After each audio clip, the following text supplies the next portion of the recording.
everyone, and welcome back to Let's Play Baldur's Gate, the Enhanced Edition. Last time, when we left off, we had finished character creation, and we were about halfway through the tutorial segment, which obviously Candlekeep is. And it just got really late. I was hoping to finish Candlekeep, but needed to go to bed. So we will now launch it once again. And I anticipate getting a lot farther than finishing Candlekeep, even though that is what I titled the stream. So I know I'm starting early. I'll give folks a few minutes to trickle in.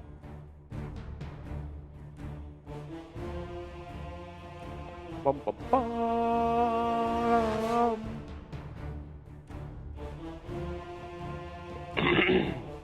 Such nostalgia. Every time I play this game and hear that music.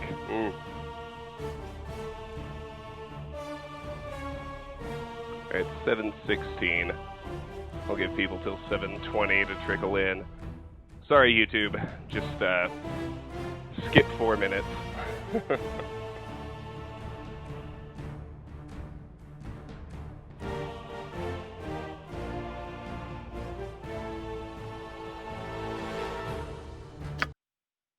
Oh.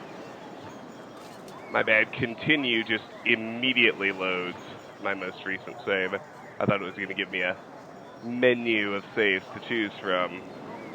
Infinimora, hello. How are you, my friend? So good to see you. Welcome, welcome.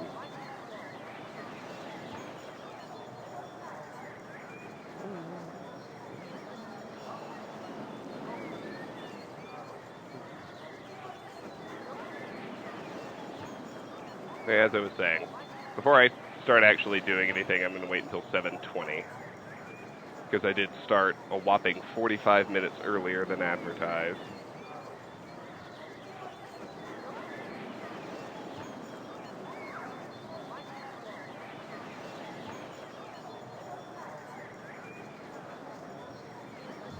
Carefree! Hello, so good to see you.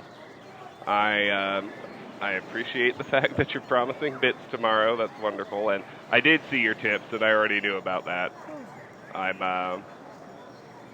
This is a game, and that doesn't mean your tips aren't welcome. If you see me doing something that you think is a fuck up, please admit it, or please say so and tell me why. But this is a game I really know the ins and outs of, like all the details on. Close to the level of a Thief or an Elder Scrolls or a Fallout, so this is going to be fun. Reaper, hello, how are you, my friend? Good to see you. I'm doing pretty well. Pretty well for an old man. I will be 34 years old tomorrow. Tomorrow is my birthday, and I'm hoping I'll be able to do a birthday stream,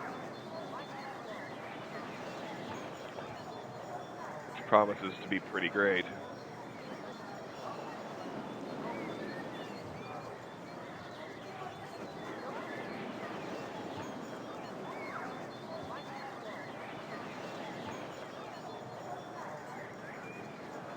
Probably more Baldur's Gate, unless I'm bored after tonight and feel like doing Dead Space 2 instead.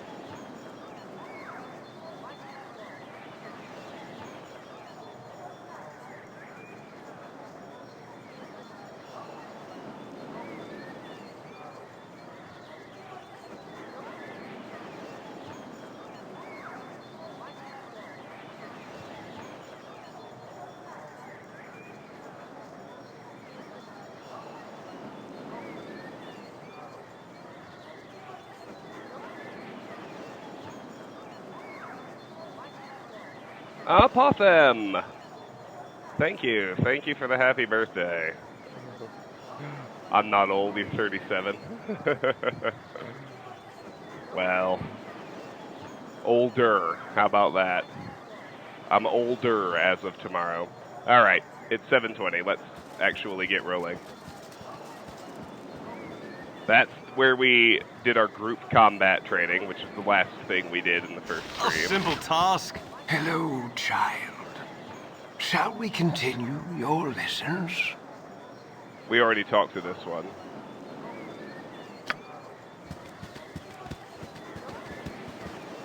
We've got watchers here, which are just generic guards. Let's talk to this guy. Hello, child. Shall we continue your lessons? You want to know about thieving? I'm the one to ask. Tell me how to open locks and pick pockets. To pick a lock, select the thieving button, then the container or door you want unlocked. If your open lock skill is high enough, you'll defeat the lock and be able to open the door or chest, but be wary of traps. Now, if you're looking to nick a little something from a person, select that same thieving button and then target who you want to steal from. The higher your skill in pickpockets, the more valuable the item you can take from your mark. The very skilled can take rings right off fingers. Anything else you need to know about thievery? Tell me how to find and disarm traps. To look for traps, select the Detect Traps button. You won't be able to do anything but move while you search, but if your Find Trap score is high enough, every round will reveal traps in your field of view. Detected traps are outlined in red. To disarm them, select the thieving button, then the trap. If your Find Trap skill is high enough, the trap will be disarmed. Anything else you need to know about thievery? Tell me how to set traps. You'll find the Set Trap skill in your Special Abilities menu. Select the Set Traps icon, then the spot on screen you want to lay your snare. If your Set Traps score is high enough, the next person traversing that spot will set it off, sustaining damage. Anything else you need to know about thievery? Tell me how to hide in the shadows. Select the Stealth button to attempt to fade from view. If your check is successful, you'll be invisible for the next round. A new check is made every round. While hidden from view, you can attack from behind with a Thief-class weapon and deal bonus backstab damage. Any attack made while hidden also receives a +4 bonus to attack and damage regardless of the weapon used. Anything else you need to know about thievery? Tell me how to detect hidden doors and illusions. Selecting the Detect Traps button keeps you alert for anything out of the ordinary. If there's a door or other object hidden from view, you'll find it automatically the same time you find traps. Also, if you've sufficient points in Detect Illusion, you'll be able to see through and dispel any Illusion School spells cast by an enemy. Anything else you need to know about thievery? Nothing right now. If I change my mind, I may steal a moment from you later. Ha! Cheeky. Yes, come back whenever you like. I don't think this is where we were doing that fighting. I could be wrong. But, the next building I wanted to enter is the hospital. And that's the bunkhouse.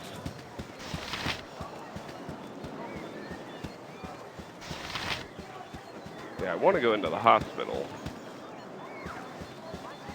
It's down here somewhere. Yeah, the clinic. It's right here. That was my mistake.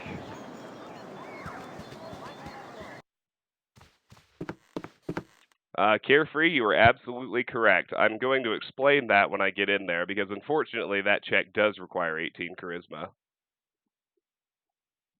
There are lots of things in Candlekeep. I mean, AD&D 2nd Edition was not exactly forgiving. There are lots of things that you simply cannot do without the requisite ability scores. But you are correct. I'll talk about that when I get to the Candlekeep Inn. In here, we've got a sleeping woman and a sleeping halfling and a priest of Ogma. Done. These walls contain the world's knowledge. So are you sick? You look rather healthy to me, but you never can tell. Do you need any potions or such things?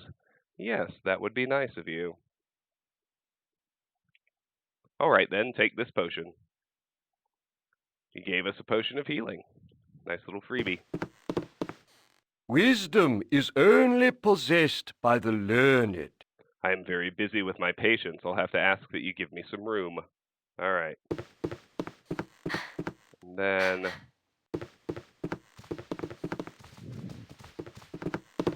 we can snag another healing potion off of this desk. We just need to make sure Homeboy's not looking at us when we do, or else he'll call the guards. It's locked. See? We can probably force the lock.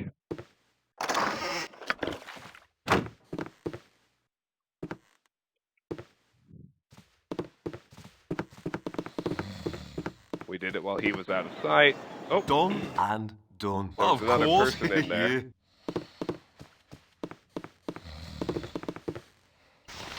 Reader. No, excuse me, but I'm late for my classes. Hey there, no time to chat. I've a mountain of dishes to tackle. Fair enough.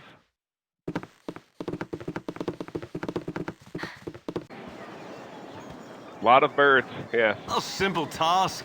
Alrighty. Glad that's done. Next, we'll check out the bunkhouse. There's a lot of loot in there that I'm not going to get just yet.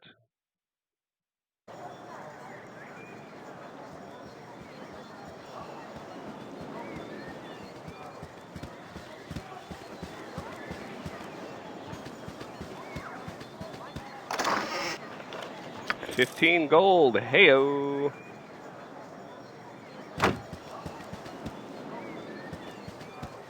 Oh, there's a barrel here too.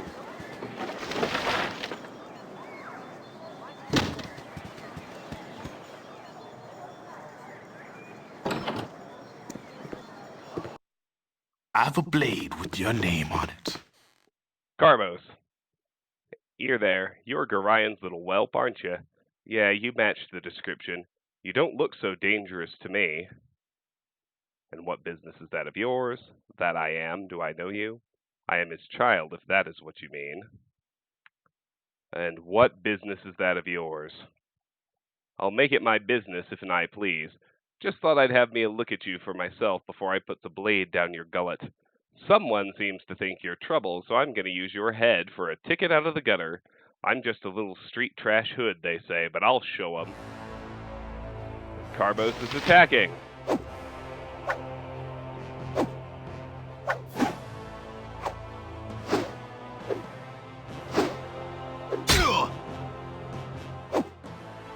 Oh, he scored a hit.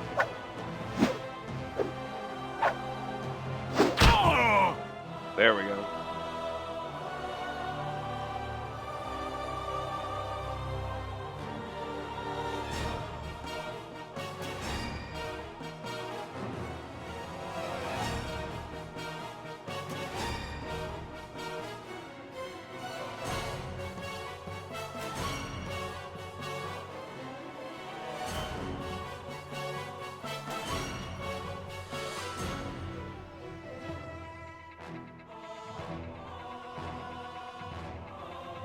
Alright, so Carbos, he hit us for a whopping 1 HP. Dropped another dagger.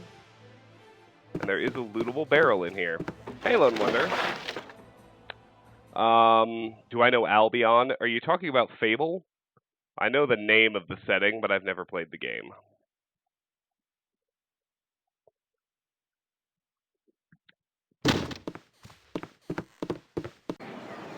Of course, yeah. Something on your mind? Karen, I heard shouting, Travis. Are you all right? He's dead, whoever he was. He lunged at me with a knife. Oh, Karen, what is happening to this place? It's better you don't ask questions, Karen. You have instructed and inspired me throughout my childhood, and your heart would break to see what has just transpired here. I'll go with the first answer. I don't feel the need to lie to people I actually know. It's not this place, child. It's you they're after. Goran is waiting on the steps to the central library and wants you to go to him as soon as you have bought what you need at the inn. Oh, Travis, I have been your tutor for so many years, and only in this moment have I come to doubt that my teachings have been enough. Go to Goran, child. It is safe for you here and no longer.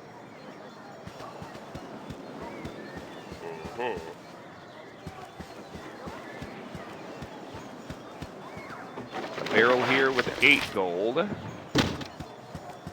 This is the barracks. First, we got another tutor to talk to. Carefree, that is true. Shall we continue your lessons? Hello, child. I understand you may benefit from my knowledge of adventurer specialties. Are there any class abilities you'd like explained? The cleric's ability to turn undead. Clerics and paladins can use their holy symbols to repel undead creatures. To use this ability, select the Turn Undead button. If your level is high enough, any undead creature in your field of view will flee while this ability is active. You might even destroy some weaker undead outright. Would you have me explain any other class abilities to you? The warrior ability to guard. If you are a paladin, fighter, or ranger, you can defend a character or area by selecting the guard button, then the character or spot you wish to defend. While defending, your character attacks any creature that approaches the specified area or attacks the protected character. Would you have me explain any other class abilities to you? The Bard Song. Bards can sing a song that removes all fear from their entire party, setting each party member's morale to its highest level. While a bard is singing, no party member will ever flee in panic. To sing the song, select the Bard Song button. While singing, a bard can do nothing else but move. Would you have me explain any other class abilities to you? The Shaman's Dance.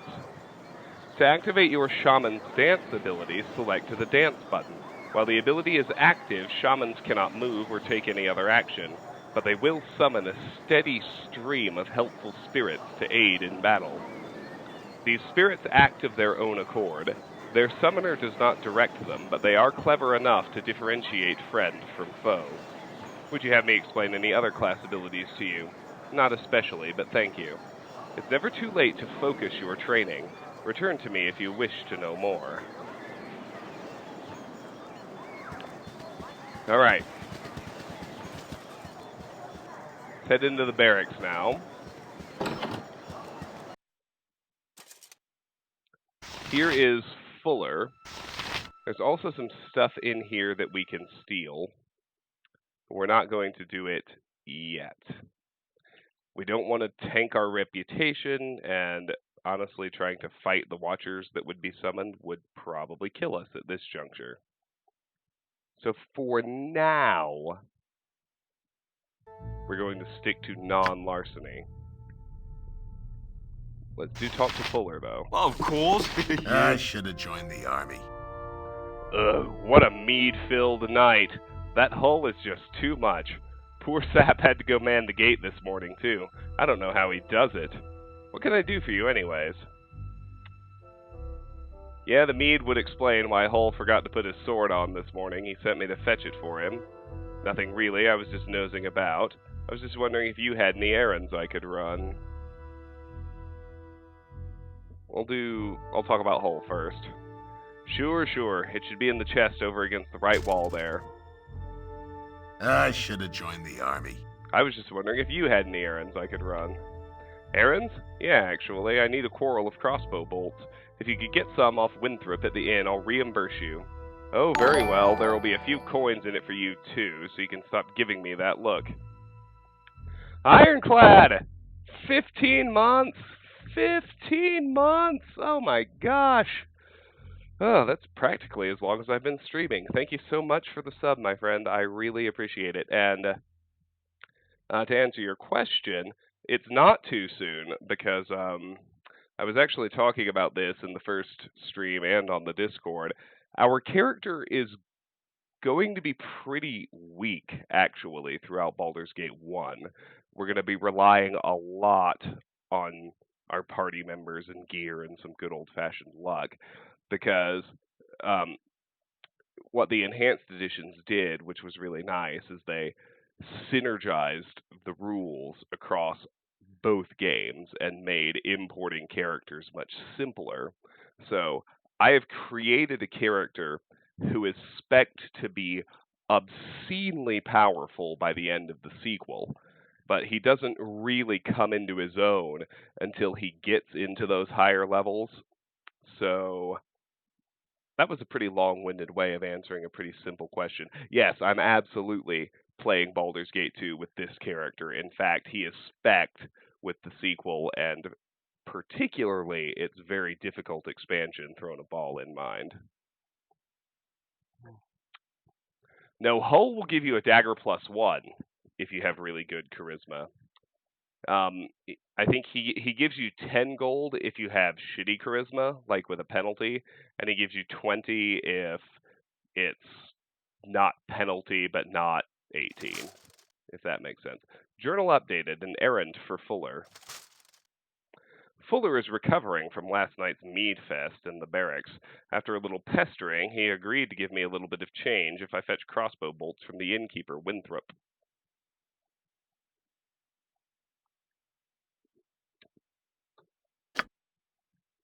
Alright. So the one against the right wall. There's an antidote and Hull's longsword. We should look at both of those. As the name implies, this potion will neutralize any poison of which the imbiber is currently suffering the effects. The cleansing is instant and the potion may only be used once. Statistics, special cures poison, weight 1. I feel like I already read that somewhere. Doesn't matter. Hull's longsword. It's giving us the generic text, but it's the first longsword we've seen. So, these swords are usually referred to as double-edged swords, war swords, or military swords. In many cases, the longsword has a single-edged blade. There is no single version of the longsword. The design and length vary from culture to culture and may vary within the same culture depending on the era. Among the most common characteristics of all longswords is their length, which ranges from 35 inches to 47 inches. In the latter case, the blade is known to take up 40 inches of the total length. Most longswords have a double-edged blade and a sharp point at the tip. Despite the tip, the longsword is designed for slashing, not thrusting. Statistics. Damage 1d8 slashing, speed factor 5, proficiency type, longsword. Type one-handed, requires 6 strength, weight 4, not usable. By cleric, druid, mage, shaman, cleric, thief, cleric, ranger, fighter, druid, fighter, cleric, fighter, mage, cleric, and beast master. No, carefree, that I don't think I was clear. If you've got less than 10 charisma, I believe Fuller gives you 10 gold. If you've got between 10 and 18, he gives you 20. And if you have 18, he gives you the dagger +1. But maybe I'm confusing that with Hull. I don't know. Anyway, we can go after these other 4 chests, but that's stealing and there's a watcher right there. So, as I said, we're not going to do that yet.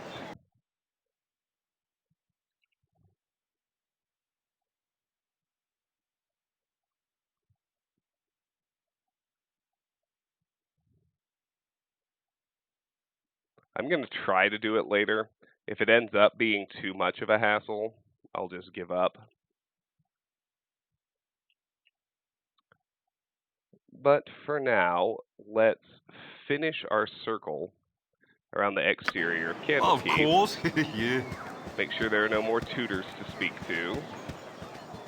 And then we'll start turning in all of these tutorial quests. Ain't life grand?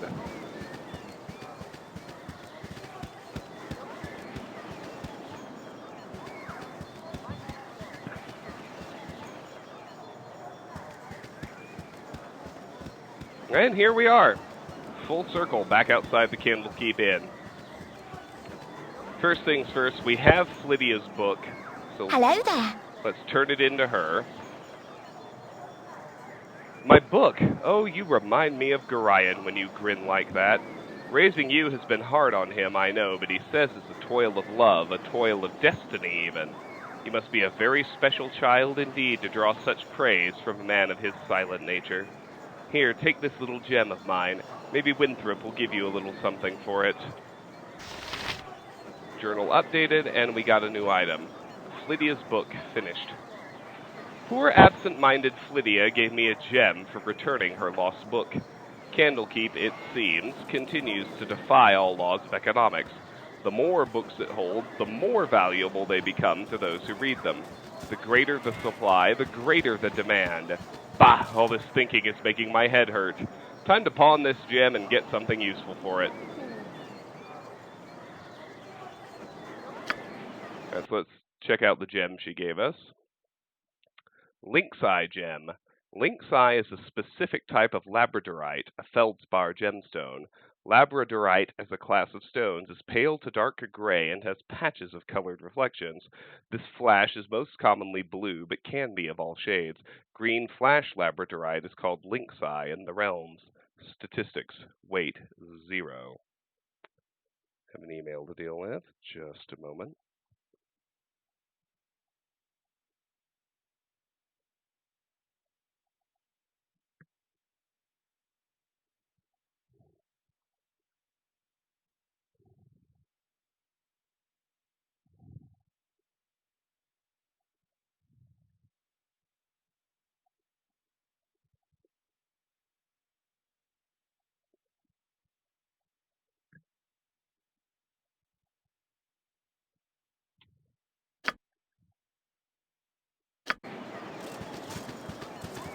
Move on a bit. We'll give Drepin the antidote we found. Wrap up that little quest.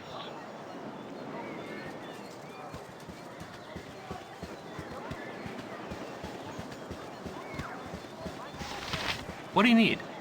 Heh, you're a wonder, you are. Stick with me and we'll go far. Well, okay, stick with me and we'd probably never leave the walls of Candlekeep, would we?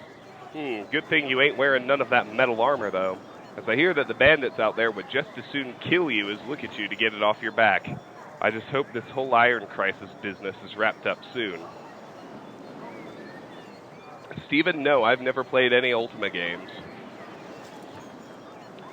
50 XP, and the journal is updated. Drepin's cow, finished.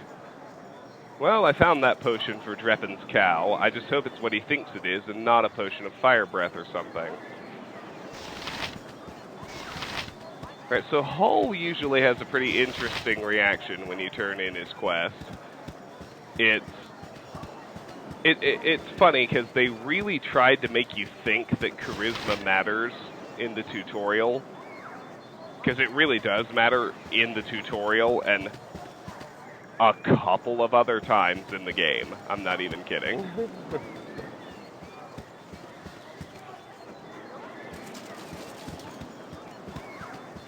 There's Hull.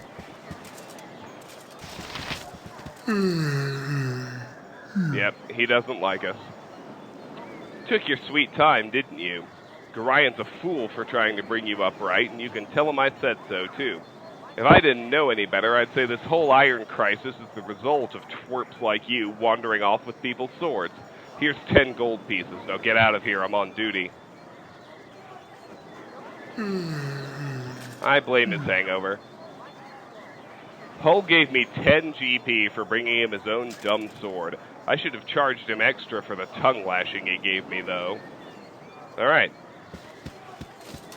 Now, we haven't explored the center yet, but...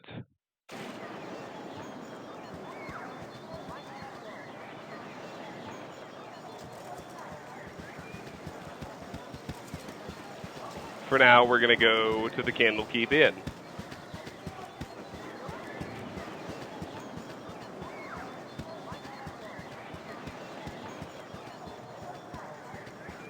Yeah, no, Hull can suck a bag of dicks.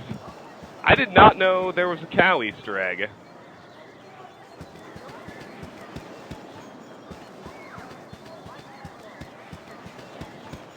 Although a Fallout 1 Easter egg actually makes sense because these were both interplay games.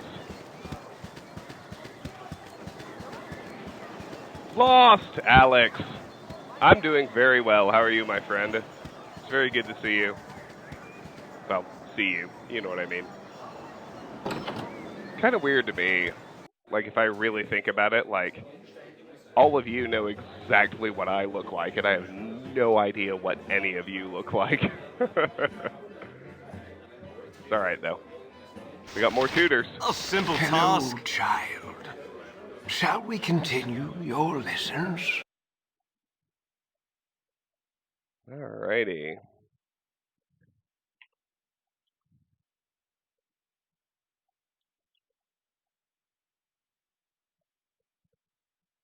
A little high? Oh, that's my boy. Alright. Greetings, child. I have been told to advise you in negotiating with merchants, innkeepers, tavern owners, and the like. Is there anything I can tell you of such things? Sure. Teach me how to buy and sell things. On a store screen, items for sale are listed on the left. Your own inventory is on the right. To buy or sell an item, select its name in the list. Selected item icons are highlighted. To purchase selected items, select the Buy button. If you can't afford everything, this button will be disabled. To sell inventory items, select Sell. Most stores mark up prices on merchandise. If you sell something, you won't be able to buy it back for the same price. What more would you like to know about how to turn your gold into something more practical? Teach me about renting a room. When you're in a town, you won't be able to sleep in the street. Instead, find an inn with rooms available, select a room from the options shown, then the Rent button to have your party rest there. The more luxurious the room, the more hit points your party will recover resting in it. But even the sparsest accommodations are superior to the forest floor. What more would you like to know about how to turn your gold into something a little more practical? Teach me how to listen to rumors in the tavern. If you want to listen to people talk, I love this. If you want to listen to people talk, you'll need to drink with them. Choose the beverage of your choice from the list, select Buy, and listen. Not everyone will say something worth hearing, but occasionally you might hear some tidbit that will turn into a quest you can complete. What more would you like to know about how to turn your gold into something more practical? Nothing right now.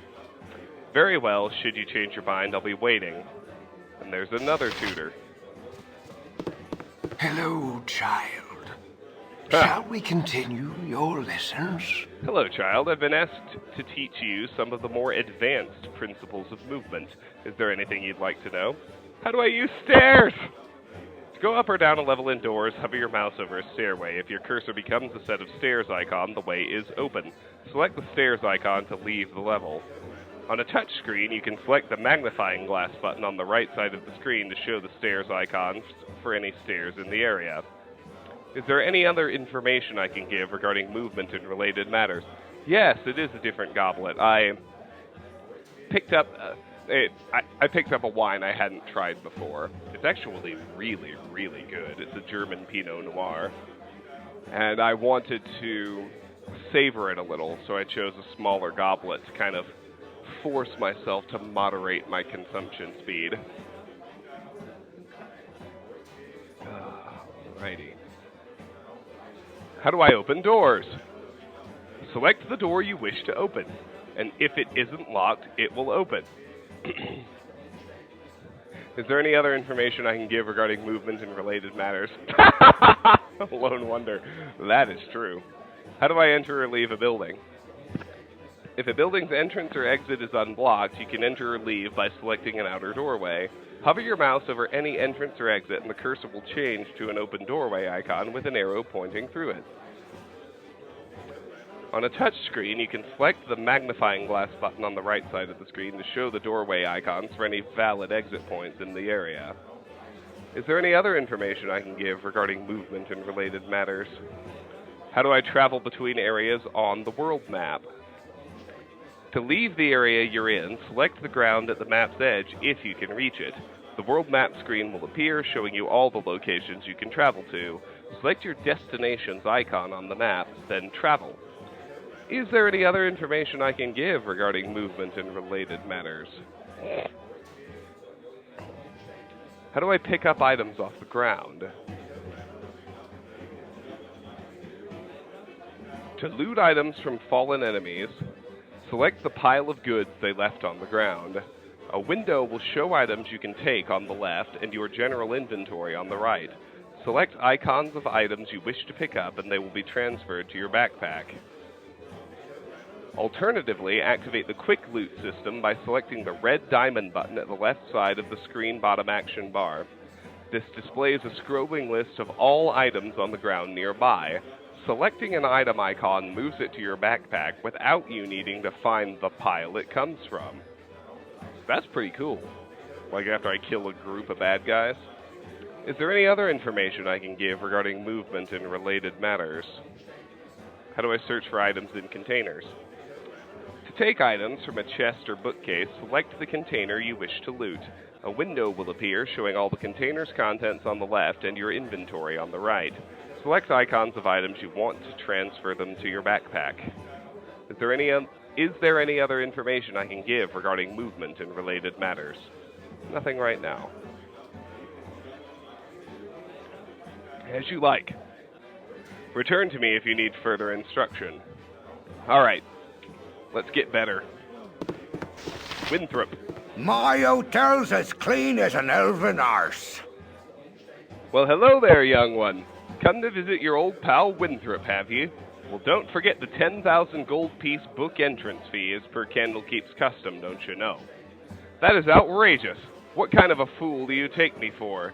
Stuff you're in and stuff your company. You always were the big kidder, Winthrop. That gets funnier very nearly every time I hear it. Well, perhaps not quite so often. I fear I do not have that kind of entry fee with me. I suppose I shall return when I do. We'll go with option 2. Oh, just having a bit of fun with you, my friend. Them monks may be walking about with poles in their nethers, but you know you are always welcome here in my sight. Goran did well by you, he did. So is there anything I can do for you? Some drinks, a room to sleep, or anything to buy? Sure. What do you have? So, this is,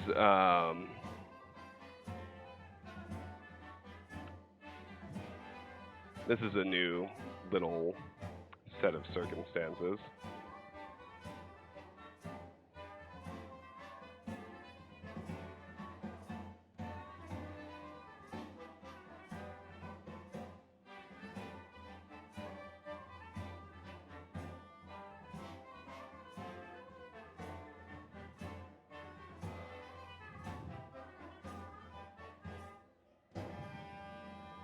Peasant. While an adequate place to rest, rooms of this type offer little more than a roof over one's head. Recuperative benefits will likely be minimal. You get what you pay for. Merchant. That costs 1 gold. Merchant. A favorite of the frugal business traveler. Rooms of this type are basic but comfortable. A good solid mattress and clean linen for when one must awaken presentable, but not so pampered as to promote oversleeping. Cost 3. Noble. 5. These rooms are of excellent quality at a somewhat reasonable price, and a definite luxury for those accustomed to sleeping under an open sky. None but the most pampered dandy would have complaints with these accommodations. Royal. Costs 8. A truly luxurious experience at an equally exorbitant price. Beds filled with the softest down, draped with the finest Kalimshan silks and linens, nearly as restful as a week in a lesser room, though who but royalty could afford the cost?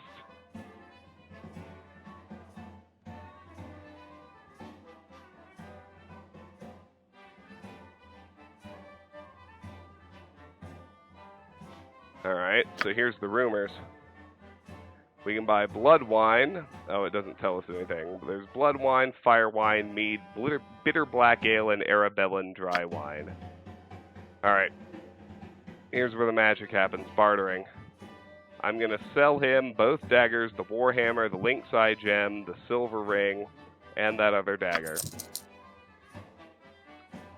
Now, I need 2 morning stars. Because that's my actual proficiency, remember? 2 weapon fighting and flails. So let's equip those.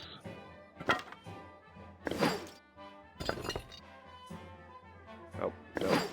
Put that in my offhand. There we go. Alright, so we're dual-wielding morning stars now. I'm going to put the healing potion in one of my quick slots. And then I'm going to see about selling him that quarterstaff. My hotel's as clean as an elven arse. As good to see you again as any other I could have laid eyes on. Make yourself as comfortable as you will. If you wish for anything, just ask. He won't buy the quarterstaff. We just have to drop it. That's fine. The only other thing I'm going to buy for myself at this juncture, although we should read about these items, shouldn't we? Battle axe. The most common. I'm gonna skip all the actual numbers. I'll just read the flavor text. The most common version of the battle axe is a stout pole about 4 feet in length with a single-edged, trumpet-shaped blade mounted on one end. Battle axes are also called broad axes. Throwing axe. The hand axe or throwing axe is also known as a hatchet. The axe blade has a sharp steel tip counterbalanced by a pointed fluke. The short handle has a point on the bottom, and the head may have a spike on the top. Club. Most clubs are stout hardwood sticks, narrow at the grip and wider at the end. This simple weapon has been used since people first began using tools. Anyone can find a good stout piece of wood and swing it, hence the club's widespread use. Flail. The flail is a sturdy wooden handle attached to an iron rod, a wooden rod with spikes, or a spiked iron ball. Between the handle and its implement is either a hinge or chain link. The weapon was originally used as a tool for threshing grain. Mace. The mace is a direct descendant of the basic club, being nothing more than a wooden shaft with a stone or iron head mounted on the end. The head design varies. Some are spiked, others flanged, and still others have pyramidal knobs. Morning Star. The Morning Star is a wooden shaft topped with a metal head covered by a spiked iron sheath. Morning Stars have an overall length of about 4 feet. Some have a round, oval, or cylindrical-shaped heads studded with spikes. Extending from most Morning Star heads, regardless of design, is a long point for thrusting. Composite longbow. Composite bows are longbows or short bows whose staves are made from more than one type of material. This gives greater flexibility and makes arrows fired from this bow deliver more damage. These were developed after the normal longbow. The longbow is similar to the short bow, except that the staff is about as tall as the archer is, usually 6 to 6.5 feet. It has better range and accuracy than the short bow, but a slower speed factor. Short bow. Short bows were the first bows to be developed, although they were not called such. This is more of a default term that refers to anything which is not a longbow. Shortbow staves are about 5 feet long on the average. As the years passed, attempts were made to increase bow ranges. Bows were either given longer staves or flexibility was increased with no change to the length. The former resulted in what is now called the longbow. Alright, we've definitely read about daggers. Throwing dagger. The typical throwing dagger has a pointed, usually double-edged blade as opposed to a knife, which has a single edge and is a bit shorter than the dagger. Unlike a dagger, this one has a smaller handle and is balanced differently. Dart. The dart is a small, easily concealable missile weapon that is thrown rather than fired from a bow or other launcher. Halberd. By far the oldest and most often used polearm, the halberd consists of a cleaver-like axe blade mounted on a staff averaging 6 feet in length. The axe blade is balanced at the rear with a fluke and surmounted by a sharp spike, usually of quadrangular design. The fluke is sometimes replaced by a hook used to dismount cavalry. A halberd can be best described as a cross between a spear and an axe. Warhammer we've read about. Sling. Slings have existed since the beginning of recorded history. The basic sling consists of a leather or fabric strap with a pouch for holding the missile. The weapon is held by both ends of the strap and twirled around the wielder's head. When top speed is attained, the missile is launched by releasing one of the strap's ends. Spear. One of the earliest weapons, dating back to the most primitive of times, the first spears were simply wooden poles or sticks sharpened at one end. When the civilized races mastered metals, spearheads were made from iron and steel. Having reached this end, weaponsmiths began experimenting with different types of spearheads, thus leading to the development of certain polearm types. Alright. We've read about quarterstaff. Bastard sword. Also known as the hand and a half sword, the bastard sword derives its name from the fact that it is halfway between the two-handed sword and the long sword. The bastard sword has a double-edged blade and a long grip which can accommodate both hands if preferred. The overall length of the bastard sword ranges between 4 feet and 4 feet 10 inches. We've read about long swords. short swords. We've read about those. Ninja To. The sword of the ninja To, is of lower quality than other Karaturan blades, such as the katana. The ninja To is short with a straight blade, making it ideal for subterfuge. The ninja To is also more suited to fighting in closed places, sometimes giving the ninja an advantage over the longer blades that the samurai use. Carefree, that's a pretty good idea, but I'm just going to save scum to prevent breakage. Katana. The katana is a single-edged, slightly curved sword that ends with a chisel point. The katana is perhaps one of the finest swords ever made. The steps to its creation a long and secret process that is more art form than anything else. This blade is an important facet of Karaturan culture. To touch or wield a samurai's katana is to insult the samurai and to incite his wrath. For a gaijin or foreigner to own such a blade is a rare occurrence. Either the gaijin is a greatly honored friend of an important minister, or the gaijin has murdered a samurai. Oh, well, let me answer those questions separately. I'm gonna play Siege of Dragonspear no matter what. I own it. It's between the two games. Why not? I'm gonna play it. And I'm gonna play Dead Space 2 before I play Dead Space 3. And those are my next two side projects. So, I mean, you don't have to buy the games you want to see me play. You can give me bits if you feel like giving me bits, and I very much appreciate it, but I'm already going to play all of those games regardless. If that answers the question. Wakizashi. The wakizashi, or companion sword, is extremely important to samurai.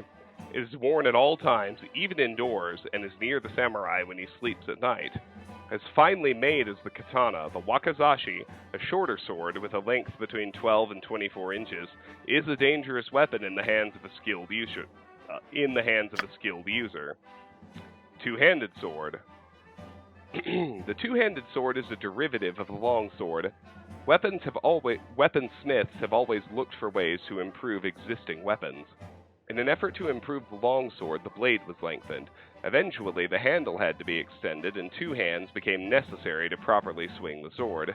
The primary function of two-handed swords is cleaving mounted knights and breaking up pike formations. Scimitar! The long, curved, single-edged blade is characteristic of both the saber and the scimitar, even though their origins lie in different parts of Faerun. Whereas the saber was intended chiefly for horsemen, mainly due to its versatility, the scimitar has a heavier oriental influence. The shamshir, as it was originally called, is larger, more highly curved, and tapered to an elongated, sharp point. This makes the weapon slightly slower, but more effective and deadly in combat. Bullet. A bullet is simply a rounded, well-balanced stone. Heavy crossbow. A crossbow is a bow mounted crosswise on a wooden or metal shaft, the latter called a tiller. The bow is usually made of ash or yew. The crossbow fires a quarrel, also called a bolt. Light crossbow. A crossbow is a blah blah blah blah blah. That's identical. We do need to buy a quarrel of crossbow bolts for Fuller. Let's not forget that. Quarrels or bolts are the ammunition fired by crossbows, regardless of the weapon's size. Arrow. The flight arrow, as its name implies, is built for distance. These are lightweight arrows and are often used for hunting. Most of these arrows are made of ash or birch and are 30 to 40 inches long. Chainmail. Chainmail is made of interlocking metal rings. It is always worn over a layer of padded fabric or soft leather to prevent chafing and lessen the impact of blows. Splint mail. Splint mail is a variant of banded mail in which the metal strips are applied vertically to the backing of chain, leather, or cloth rather than horizontally as in banded mail. Since the body does not swivel in mid-torso as much as it flexes back to front, splint mail is more restrictive in battle. Stop emailing me. Sorry. Leather armor. Leather armor, despite the popular misconception, is not soft and supple like the leather used to make a ranger's boots or a druid's robe. That kind of leather offers no better protection than common clothing. Studded leather armor. I think we've read about this already. Small shield. We've read about all 3 shields. Well, not bucklers. A buckler, also known as a target shield, is a small round shield of wood or metal that fastens to the forearm. Because of its size, it is light and can be worn with very little restriction to movement.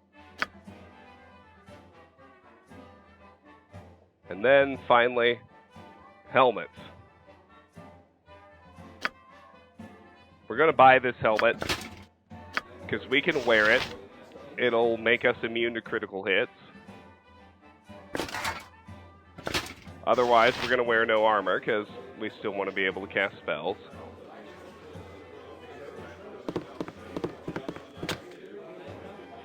This is locked. Can I bash it open? Sure can. Gold. Scroll of armor. Scroll of infravision. Nobody's here. Alright, let's look at these. We've read about the spell already. I need to quick save because the one core rule thing that wasn't a convenience option is I can fail writing magic. I'm going to save scum for that. I've got armor in my spell book. I have infravision in my spell book. Very good. Let's talk to this guy. And there's a ridiculously obscure Easter egg, but we have to talk to the guy 30 times. And we have to count. It's not like we can talk, and it happens. We have to count, speak to him exactly 30 times, and then we have to wait a few seconds. And then we're going to get some more money. That's a good thing to do. Tater! Hey, buddy, how are you? I've got vino in here. Not exactly a strong drink, but it's very tasty. It's a German Pinot Noir. What are you drinking, my friend?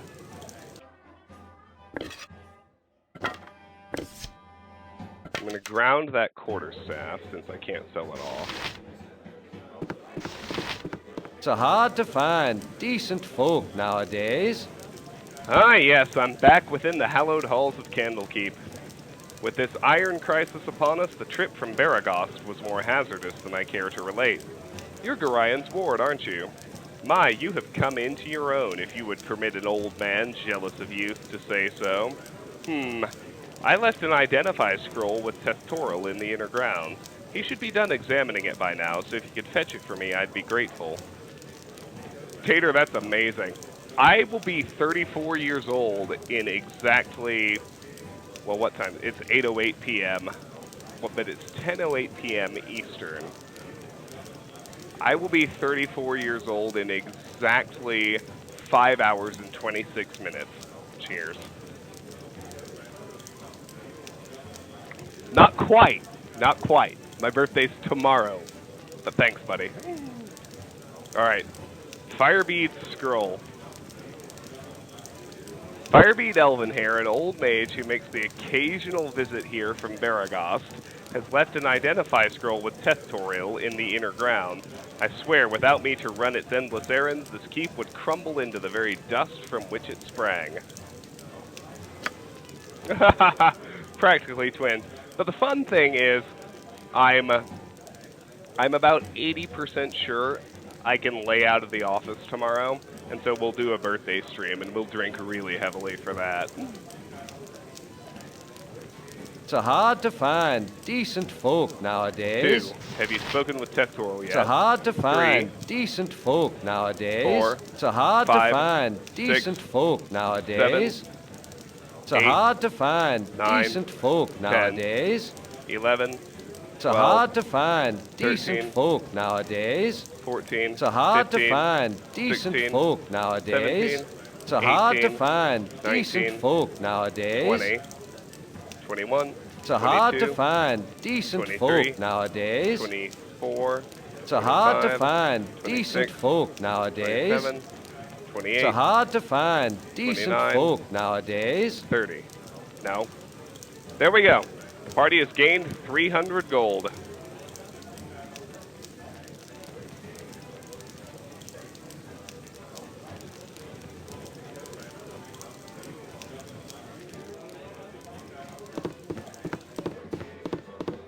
About 300 gold. That's pretty swell, ain't it? Yes, I would say so.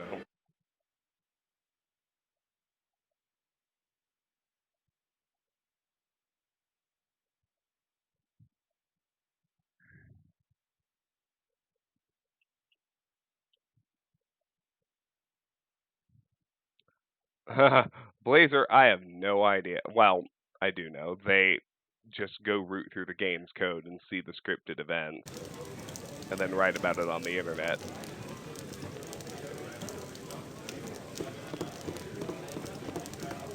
Alright. So this is another one of those 18 charisma moments. We can take that dagger and we might as well sell it for the whopping 1 gold. My hotel's as clean as an elven arse. But 1 is better than none. Alrighty. So, if you have 18 charisma, and you have to have 18 charisma, nothing else works, you can get this noblewoman to put some more jewelry in the box in their room upstairs. Otherwise, this is just a flavor conversation. No time to chit-chat.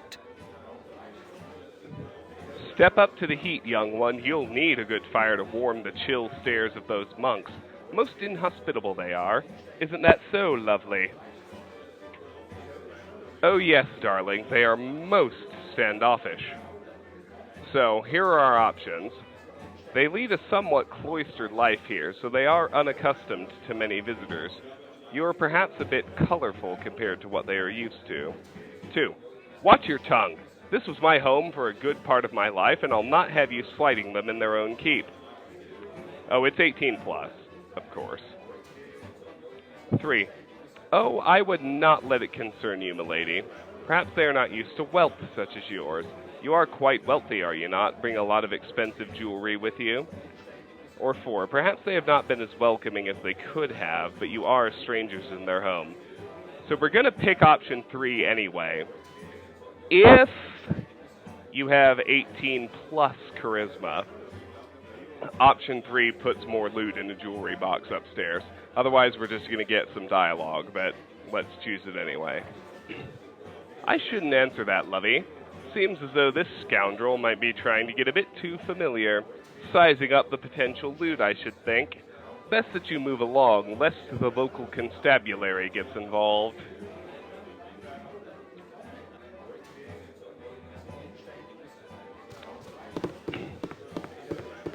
Yes, there's no point in reloading. You have to have 18 charisma for that to even have a chance of working. Now we're going to refill our little glass of vino, and we're going to head upstairs.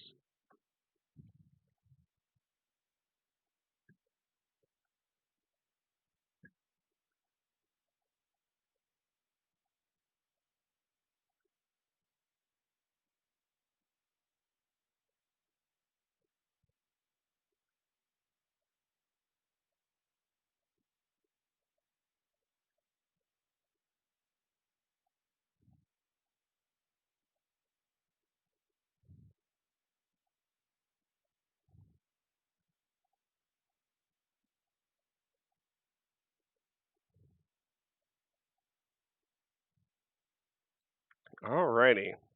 Now here we are upstairs. Now this is another one of those frustrating moments where there's something you literally can't get to if you're not cheating, but woe be a completionist playing a game that's truly rooted in D&D rules. You're just going to have to leave some shit. Although the good news is we will eventually be back to Candlekeep, and we'll be able to get anything we missed. But I'm talking end game. But we will still be able to open this box. Of course, yeah. Alright, here's room number 1. 4 gold. Sleeper doesn't care. Ain't life grand. Next up. Empty room. It's locked. Let's try and force it. Success. A silver necklace. Ooh la la. A necklace is a piece of ornamental metal jewelry, usually made of silver, gold, platinum, or other precious metal, and adorned with gems. A necklace is always worn on the neck and can be of any length.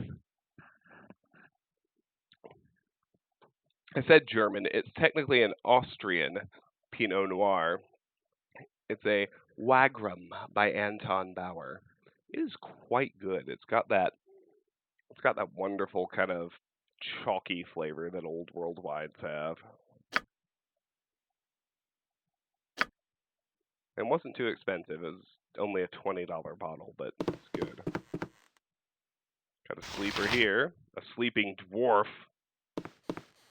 Doesn't appear to... Oh, nope, he does have a container in his room. Let's force that one. You have failed. There we go. Potion and gold. What is this potion? Potion of Clarity. We're going to end up selling this one off. This potion will maintain clarity and order from encroaching chaos and insanity. After drinking this potion, the imbiber feels an overwhelming sensation of calm and purpose, such that he will be unaffected by threatening influences like feeble mind, confusion, fear, and charm. This feeling will last for 1 hour or until dispelled.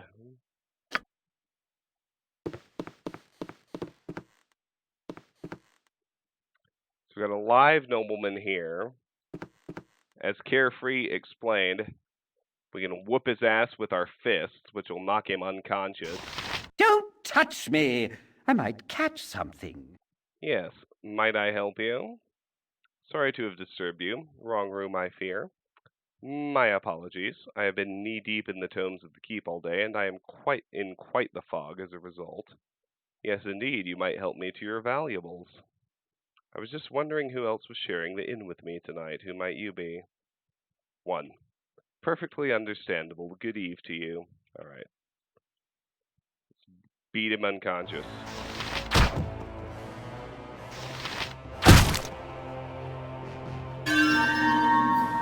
Wait, what?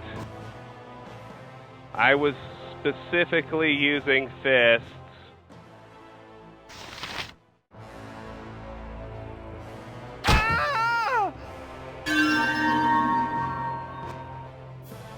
Alright, something's going wrong. I think I have to actually disarm in order to use my fists and knock him out.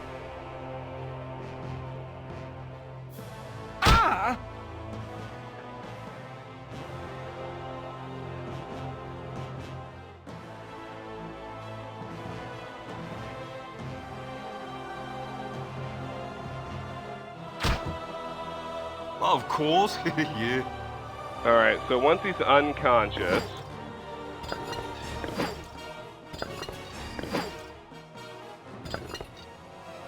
we can then force this lock. Try to, anyway. And inside, we can get some gold. And a flame dance ring. A ring is a small band of precious metal that is used as jewelry. Some rare rings have had enchantments placed upon them that confer various magical abilities. These rings are highly sought after, especially by those of the adventuring profession. Well, I know I definitely use my flails, but I kept hitting the fifth hotkey, which is why I was confused by that fact. Oh yeah, this is the one. This one has lots of good shit in it, but you have to come in here with a thief with over 60 open locks to actually get it open. I don't think there's anything that matters in this room either.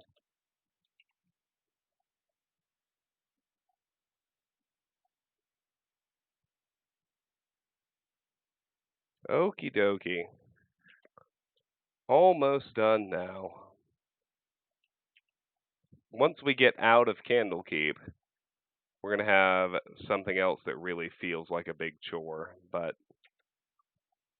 I'll explain that when we get there. Alright, Tater, thanks for stopping by. Thanks for the birthday wishes. A simple task. Looking forward to seeing you My tomorrow for the hotel's birthday as clean stream. as an elven arse. I feel very certain you're going to make me take some shots, but it's alright.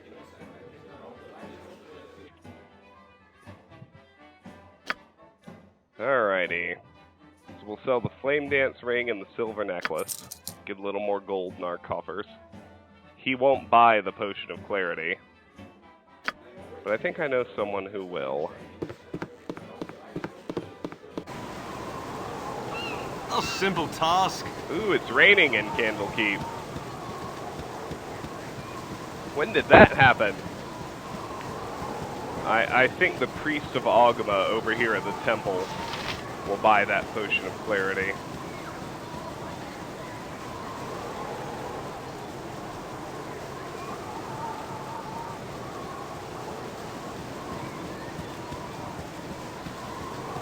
Wisdom is only possessed by the learned. Nope, he won't. Alright. Well, my bad.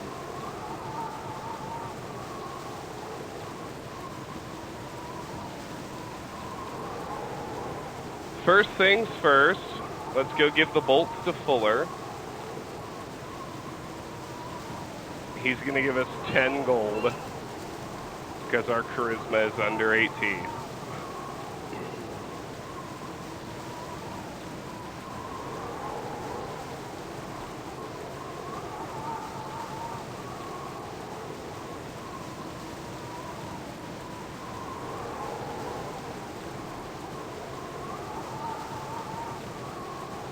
If you have 18 charisma, he'll give you a dagger +1 instead. A simple task. I should have joined the army. Here you are, you little money grubber. Put a few gold pieces in your purse.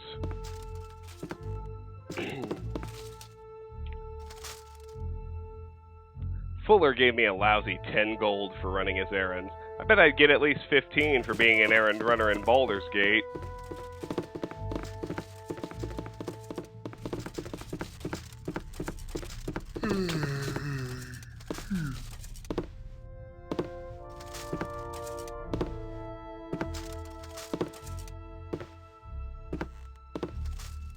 Looks like we're not getting this one open.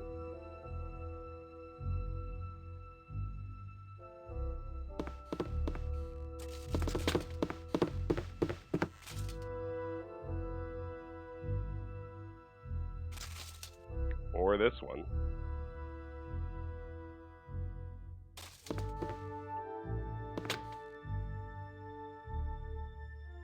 Huh.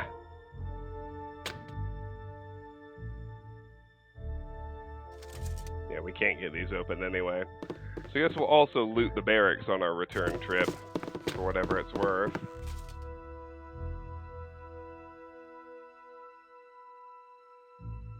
Yep. Can't get those open. Not now. Of course. So with that, we're almost done with the stupid little miscellaneous quest, but let's head into the central grounds now.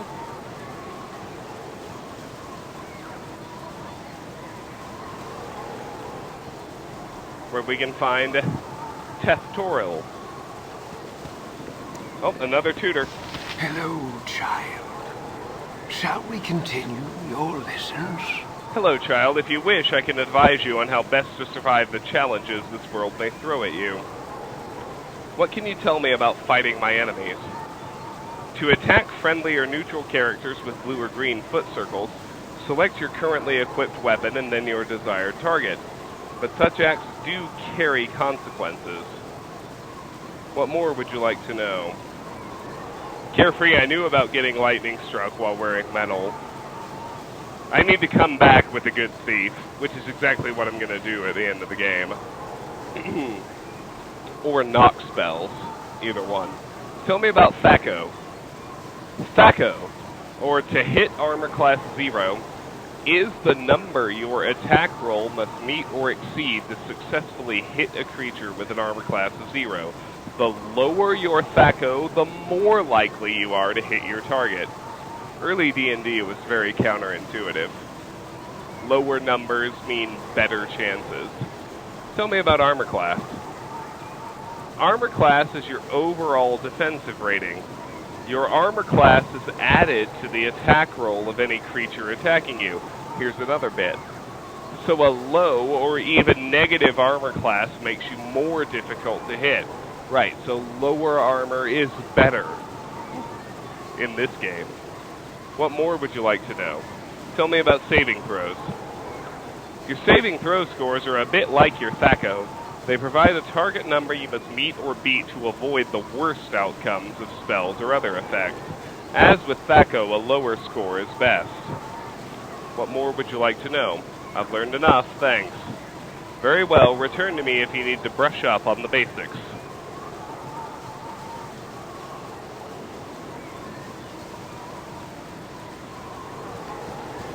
Alright. Let's loop the north side first. Not really seeing anybody. Still want to avoid the front steps. Let's try real hard to stick to the wall. Hey, it's me, Imoen. It's Imoen! I'm surprised that stuffy old Goran let you away from your studies and chores. That old fiddle-faddle. I snuck off too. Old Puffguts Winthrop was looking for me, but I've got all day to do his chores. You have time for a story today? No, I can tell you don't. What have you been up to? 3 options. I'm afraid I cannot chat today, little one. My foster father wishes me to prepare for a journey, but will not say to where. 2, I am sorry, child, but I am not to tell anyone what I am doing. I must go. You should not tarry about either. Winthrop will want the beds turned down after you are done in the stables. And 3, leave me be. I've no time to waste on you today, child. I'll be as honest as I can. I'll use number 1. Little one? I'm not much younger than you, though you sure got tall fast. Relatively, anyway. A journey, eh? Wish I could go with you. Yep, I really wish I could. Yes, sir. I really do. Option. Alright, I get the message. I'll ask if you can go with us. There's no way you can come. Goran would never allow it. You would only slow us down. Stay here where you are useful. Alright, I get the message. I'll ask if you can go with us. Oh, don't be silly. Goran would never even let you finish the sentence. Especially after what that letter of his said. Did I say that? No, of course I didn't. Never saw no letter. Nope. I'll just get back to work now. You had better go. Goran is waiting. Alright. Imoen. Carefree, I'll talk about my party after we finish the prologue. That's when I was planning on doing it.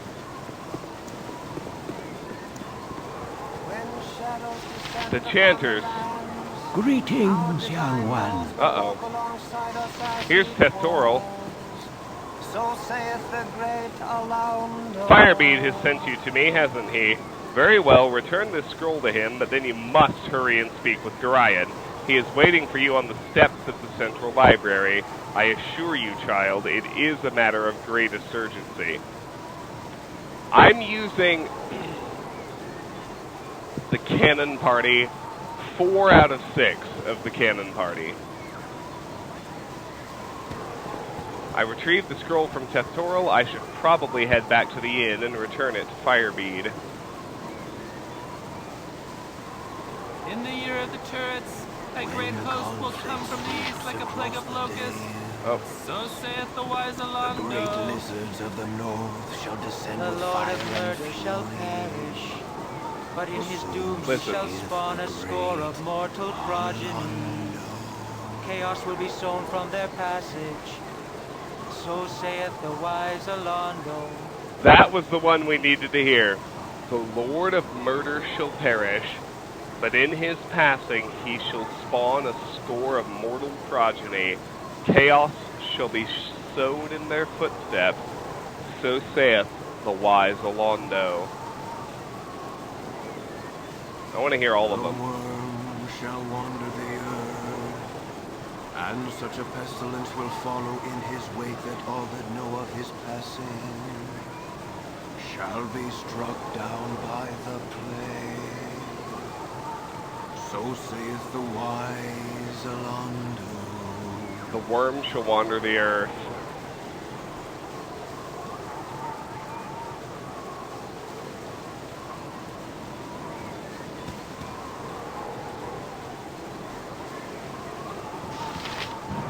When shadows descend upon the lands, our divine laws will walk alongside us as each shall descend with fire and fury. So saith the great Alando. So saith the great Alando. Okay, that one, that guy basically gives us the plot of Neverwinter Nights. The great lizards of the north shall descend with fire and fury. That was the other one I was waiting for. Alright, so we got Tethtoril's Scroll of Identify. We already know the spell, so let's just get out of here.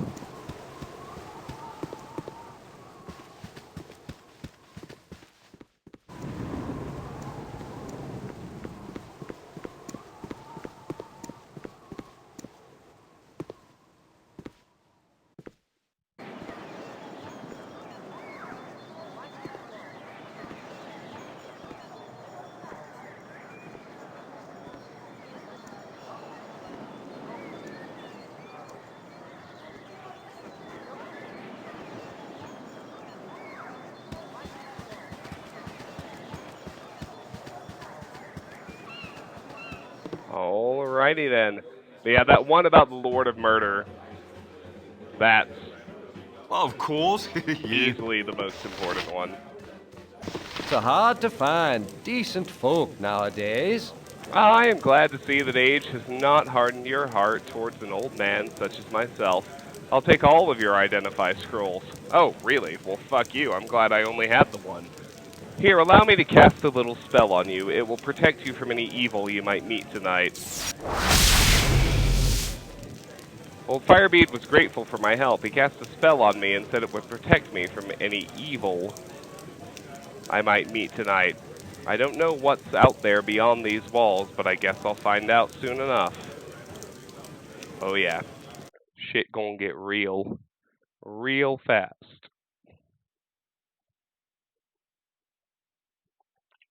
Real fast, because we are just about done with Candlekeep.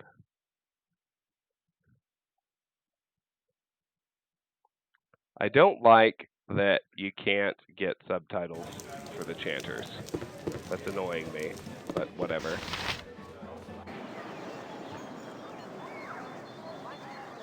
Of course. Yeah.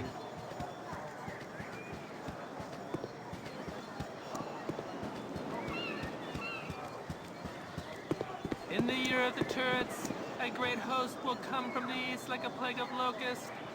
So saith the wise Alando. In the year of the turrets, a great host will come from the east like a plague of locusts. So saith the wise Alando.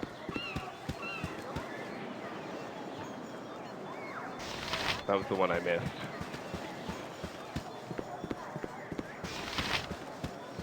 Alright. That leaves Goran his bad self. Let's go talk to our foster father.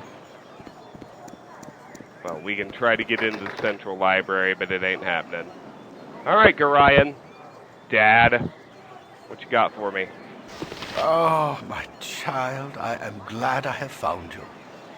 This is very unnerving, I know, but you must trust me. It is very important that you pack your possessions so that we may leave Candlekeep immediately. Hurry, for there is no time to tarry. The keep is well protected, but not invulnerable. 1. I'm ready to go right now. 2. Just wait a little longer, there are a few more things I must do. 3. Please, Father, tell me where we will be going. 4. What could possibly harm us here? This place is a fortress and guarded beyond measure. 5. What should I bring with me on this journey? If you would just give me some clue as to what I will need. Let's go with that one first. My dear child, you should know yourself well enough to purchase the gear you need. I have given you what I can spare, so hurry off to the inn and speak with Winthrop. Use your skills as a reference and buy what basics you must, though spend wisely. His prices are fair, but you may not have enough gold to purchase all that you would want. Alright, now let's go with, what could possibly harm us here?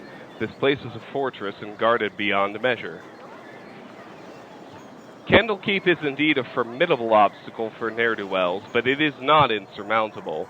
No matter how thick the mesh, at least one mosquito always finds its way through. No, my child, we must leave as soon as possible, for our safety and for that of our friends here. Please, Father, tell me where we will be going. Alas, I cannot, for I have not truly decided yet. All that is certain is that we will be far safer on the move. Perhaps the woods might offer some secluded security, or perhaps the city of Baldur's Gate would offer cover amidst its teeming throngs of people. I do not know where we shall end up, but I have a few friends here and there. I will think on this. I'm ready to go right now. Listen carefully. If we ever become separated, it is imperative that you make your way to the Friendly Arm Inn. There you will meet Khalid and Jahira. They have long been my friends, and you can trust them.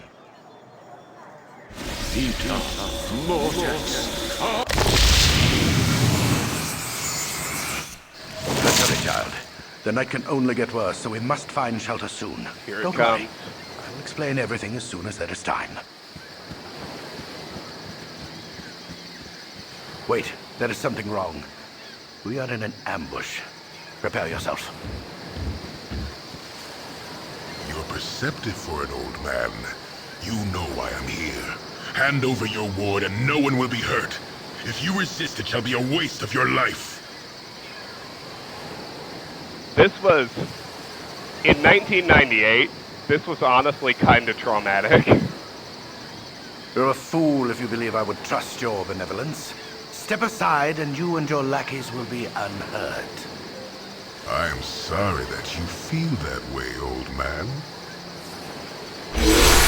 Run, child. Get out of here.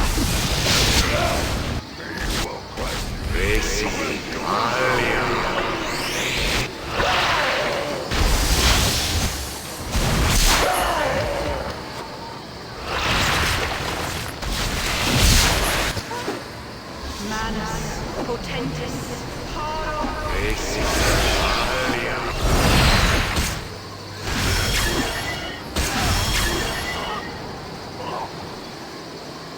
Goran killed four of them. Especially cruel this morning. You awake with the realization that you have not been living some horrible dream.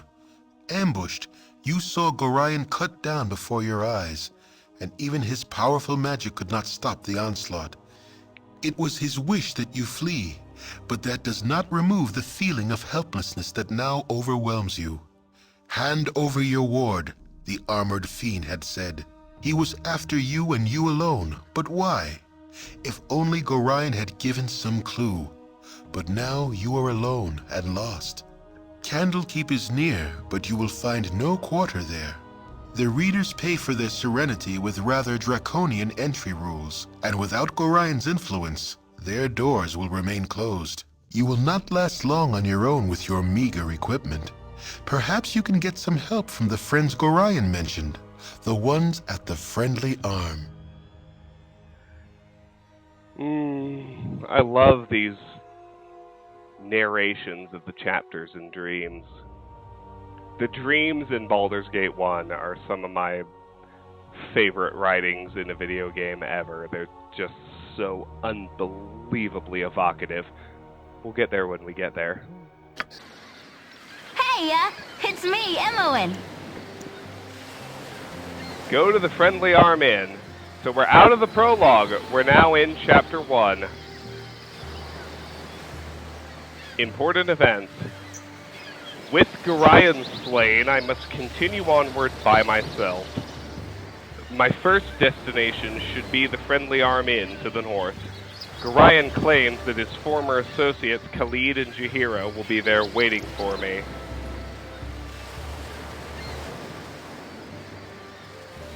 Yeah, no kidding, Blue Sock. He killed 4 out of 6. Shit, what's her name? Tomoko and Saravok were the only ones who survived. But they did take him down.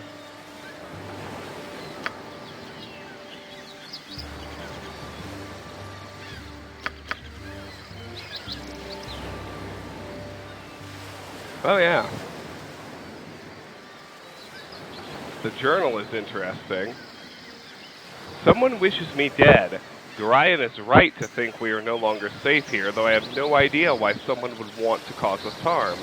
The attempt on my life may have been laughable, but I fear there will be more threats to come.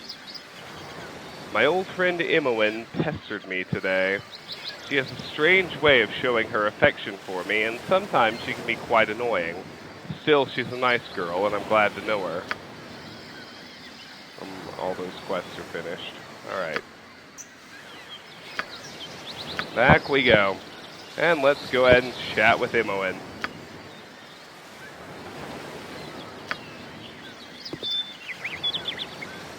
Sorry I followed you, but I never get out of Candlekeep, and those monks are such a bore. Never any decent coin in their pockets either. I saw Goran, and I am so sorry. Kinda figured something bad might happen to you out here. Options. How could you have known? Goran did not even tell me. Or, I do not want you looking over my shoulder as I travel. Take your nosy little self back to the keep before Winthrop sees you gone. We're going with option 1. Imoen is in our final party. I accidentally read a letter on his desk the other day. Can't remember exactly what it said, but he might still have, it might be on his body. Anyway, I'm not going to let you wander around out here all alone. Never let a friend down, no sir. Stick with you until you say otherwise, I will. Alright. Imoen has joined the party. So she has a short bow, 2 quivers of arrows, 3 healing potions, an oil of speed. This oil increases the movement and combat capabilities of the imbiber by 100%. Thus, a movement rate of 9 becomes 18, and a character normally able to attack once in a round attacks twice. However, this does not reduce spellcasting time. The duration of the effect is 1 hour. Hold on to that for sale later. Wand of Magic Missiles we've read. Keep that there too. And let's read her. She's a level 1 thief. Alright. Let's read her bio. When asked about her past, Imoen slaps your shoulder playfully. She says that you of all people should know, seeing as how you grew up together. She's a female human thief with a neutral good alignment. 9 strength, 18 dex, 16 constitution, 17 intelligence, 11 wisdom, 16 charisma. Imoen is built to dual class into a mage with that intelligence score, and her dual classing into a mage is even canon, because in Baldur's Gate 2, when Imoen joins your party, she's a thief/mage. She's a thief-mage dual class. Indeed, some of your fondest memories are of meeting this sprightly young lass. She apparently came to Candlekeep much as you did, though 10 years later in life, and she spent much more time with the gruff Winthrop than Goran. Puff Guts, she would call him, much to the old innkeep's dismay. She seems the eternal child and is quite content to play the part of little sister, though you are both of comparable ages. You can tell by her hearty smile that she will always be willing to travel with you, no matter what path you take. That's nice. Spoiler alert, Imoen is actually our little sister. Oops.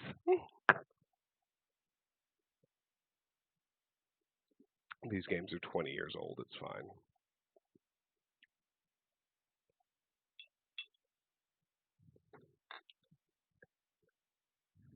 Alright, so we've got Imoen. And now I'm going to make a hard save, and I'm going to explain the next set of things I'm going to do. So even though I have, for myself, always enable max HP rolls enabled, the problem with our companions is that our companions join our party and they kind of auto level based on where we are, but the game does certain averages. So let me talk about my final party first. Like I told Carefree, I'm using 4 out of 6 of the quote-unquote canon party, the one that's in Irenicus's dungeon at the start of Baldur's Gate 2. I am using Imoen, the protagonist, so I guess I'm really saying 3 out of 5. But I am using Imoen, I'm using Minsk, and I'm using Jaheira. Khalid and Dynahir, you can get rid of them in Baldur's Gate 1 if you're clever.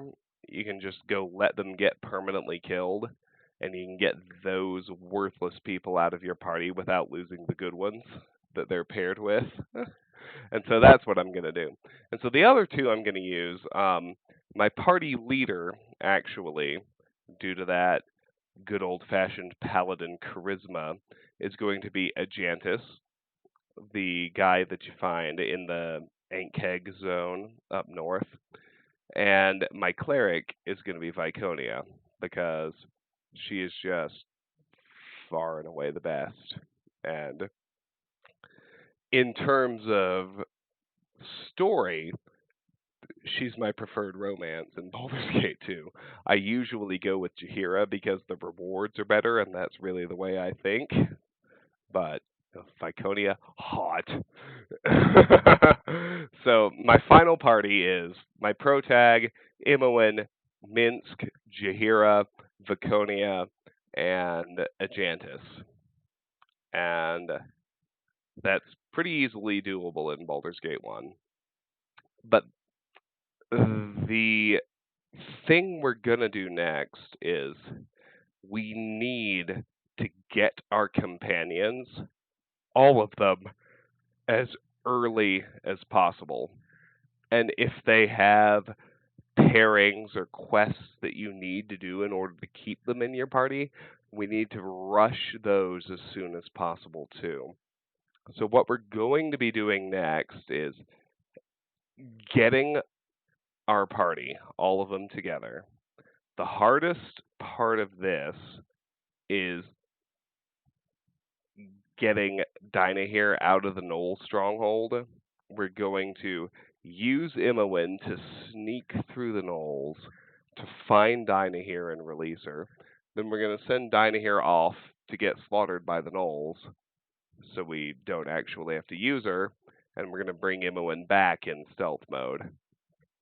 But at the end of this next sequence, like, I'm not really going to explore, I'm not really going to talk to people, I'm going to try not to really advance the story or gain experience points or really do anything until I have my party and I have them secured. So, all that being said, the first thing to do is to beeline up to the Friendly Arm Inn to grab Khalid and Jaheira. And we're not going to kill Khalid immediately. He gets to live for a little bit. But they start agitating to go to Nashkel. So we have to do that, I think, within a week of game time of them joining us, something like that. Yes, Ajantis and Viconia, it runs checks to see if they're going to come to blows. But, alright, so we can go to High Hedge, traveling hours 8. We can go to Candlekeep, traveling hours 4. Friendly army is unreachable, so we need to get to another edge of the map. You can manage alignment differences in this game with save scumming, and that's what I'm going to do, because I like to use the best characters I can use, period. Alright, so we're going to go to this random ass wilderness area. Ho there, wanderer. Stay thy course a moment to indulge an old man. Oh, it's Elminster! If you guys have any familiarity with the Forgotten Realms, you know who this dude is. Ho there, wanderer. Stay thy course a moment to indulge an old man. Elminster is in, for those of you who don't know the Forgotten Realms, we're level 1. Our level cap in this game is 8. Elminster is, I believe, a level 30 mage.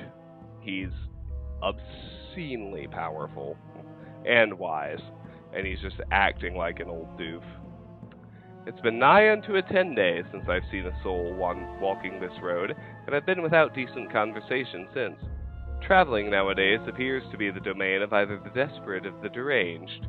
If thou wouldst pardon my intrusion, may I inquire which pertains to thee? Not to imply anything, but how do you measure up to your own standards? Pestering strangers about their mental state doesn't seem all that well adjusted to me. 3. I am not so stupid as to listen to strangers in the middle of nowhere, no matter how infirm they appear to be. Off with you. And the one I'm actually going to choose. 2. A fair bit of desperate, actually. Might you know the way to the friendly army, and I was told I might find some friends there. If so, let me say hello.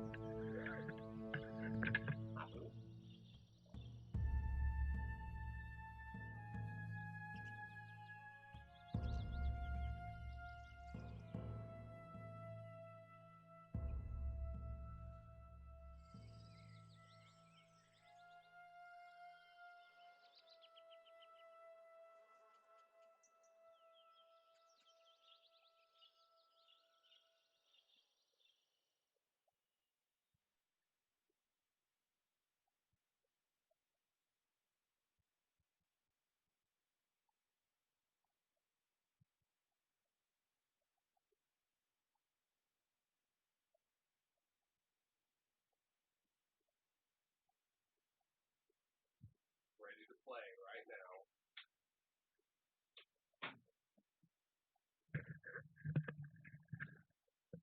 now. Thank you for indulging the interruption. A fair bit of desperate, actually. That I would. The inn is but a short distance to the north, and its doors are open to all. I have no doubt that thy friend shall be there waiting with open arms. My sympathies for any hardships the road may have inflicted upon thee, though I am certain everything shall turn out for the best. My, but I have wasted too much of thy time and said too much already. I shall take my leave and wish thee all the best. That got us a journal entry.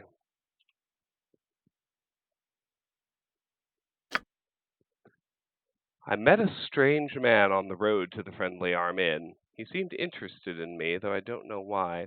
He was a little odd. Show some respect, dude. Elminster's the most powerful wizard in the realms. Done and done. Alright, there's nobody we care to meet on this map right now, so we just want to edge hug and get to the north side so we can get to the Friendly Arm Inn.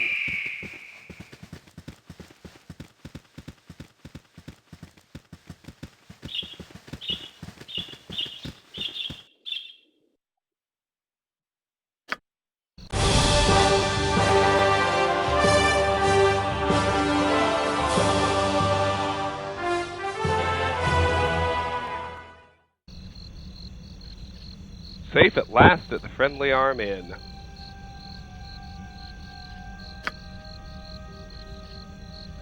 My next step should be to find and introduce myself to Khalid and Jahira, friends of Goran. They can give me some advice as to what to do next. A simple task. So like I said, we're not going to explore any of these maps beyond the bare minimums of recruiting party members until we have all 6 party members and they're all finalized. As in, not going to leave because I haven't done their quests. We're going to have to win a fight. One of the hardest fights, not one of, the hardest fight we've done so far. Hi, Get friend. by this bot guy. Tarnesh. Hi, friend. I've not seen you here before today. What brings you to the Friendly Arm? Nothing much, really. Just road-worn travelers looking for a place to rest. I am here to meet some friends. I'm not your friend. My business is my own. I'll go with option 1. I see.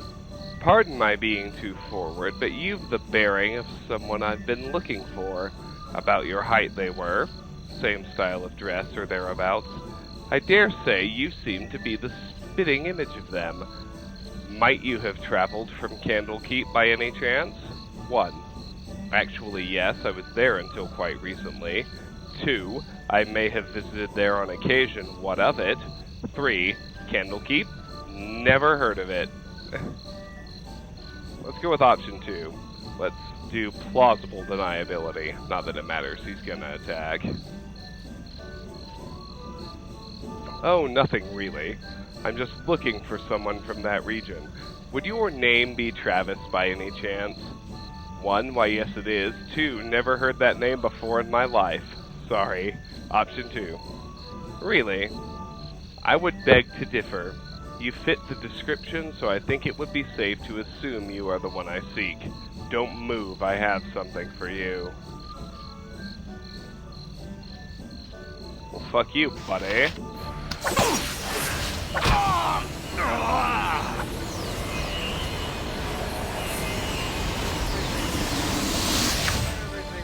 Another assassination attempt. Another stranger tried to kill me today, this time at the Friendly Arm Inn. Who keeps sending these assassins? Alright. He has a letter and some scrolls. We'll leave the quarterstaff because we know they're worth 0 gold and we can't sell them. But Burning Hands is new. We should quick save and write it to our spell book.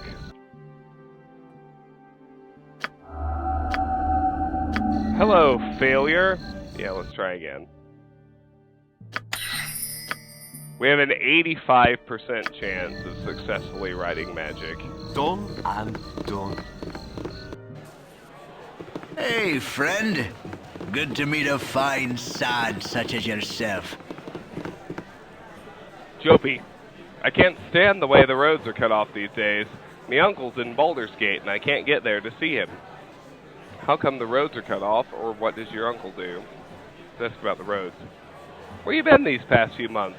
The roads are crawling with brigands and bandits after every scrap of iron you got on ye.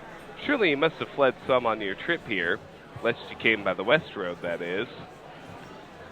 1. Well, for your sake and mine, I hope the roads clear up soon. I'll see you around. 2. Why is the west road still open? Well, ask that.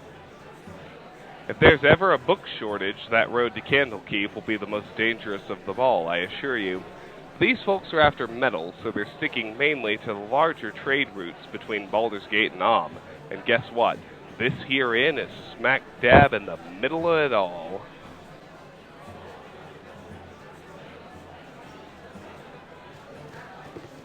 Alright. Of course, yeah.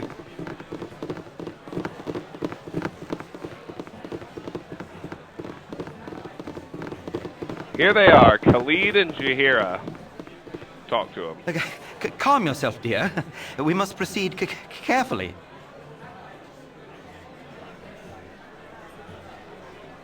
Something about you is familiar, child.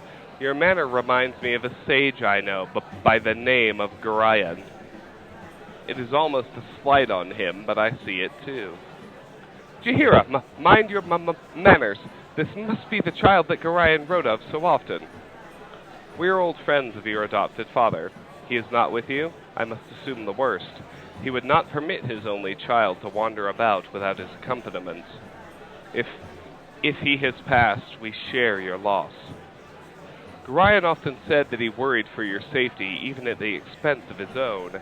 He also wished that Khalid and I would become your guardians if he should ever meet an untimely end. However, you are much older now, and the choice of your companion should be your own. We could travel with you until you get settled, help you find your lot in life. Journal update, the friendly arm in. It would be a fitting last service to Goran, though we should first go to Nashkel. Khalid and I look into local concerns, and there are rumors of strange things happening at the mines. No doubt you have heard of the iron shortage? You would do well to help us. It affects everyone, including you. We are to meet the mayor of the town, Baron Gaskill. 2 options. Your company would be welcome. I would rather choose my own future and leave Goran's past behind me. I'll find my way on my own. Your company would be welcome. Well, good. We'll leave as soon as you're ready, though it should be soon. I have arrived safely at the Friendly Arm Inn. Here I contacted Khalid and Jaheira. Friendly Arm Inn is finished. Jaheira and Khalid. Jaheira and Khalid would have me accompany them to Nashkel.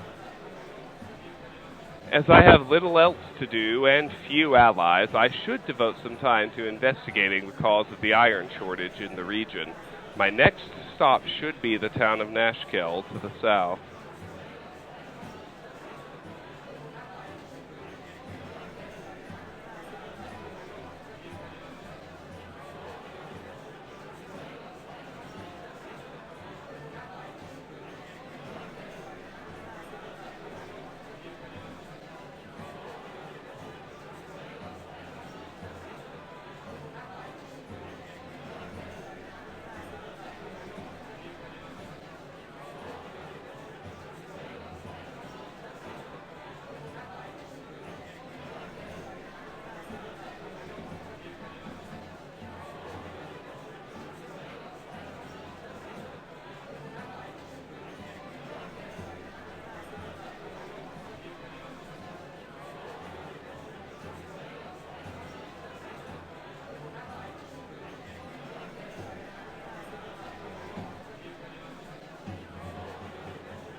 Alrighty. Done and done.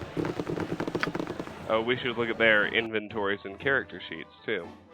So here's Jaheira, who we're keeping. She's a fighter druid dual class with a quarterstaff, or multi-class. With a quarterstaff and leather armor. And a potion of invisibility. This potion confers invisibility similar to the second level wizard spell of the same name. Entering combat terminates invisibility. Barring that, the effects will last for 12 hours. Let's look at her character sheet. So she's a fighter druid, female half-elf, true neutral. Bio. When asked about her past, Jaheira glares as she speaks. She says that she was born in the Tethir region to a loyalist of the King Alamander regime, unfortunately during the Tethirian Civil War. Her family was among the nobles targeted by the angry mobs of peasants, and she was only spared because a servant girl took her from their castle before it fell. They fled into the forest of Tethir and stumbled across an enclave of druids willing to take the child. Jaheira grew up a very headstrong girl, believing that the only way to protect nature was to have an active role in the world. She seems to have little in common with Khalid, but even though her manner is often confrontational, she apparently cares deeply for him.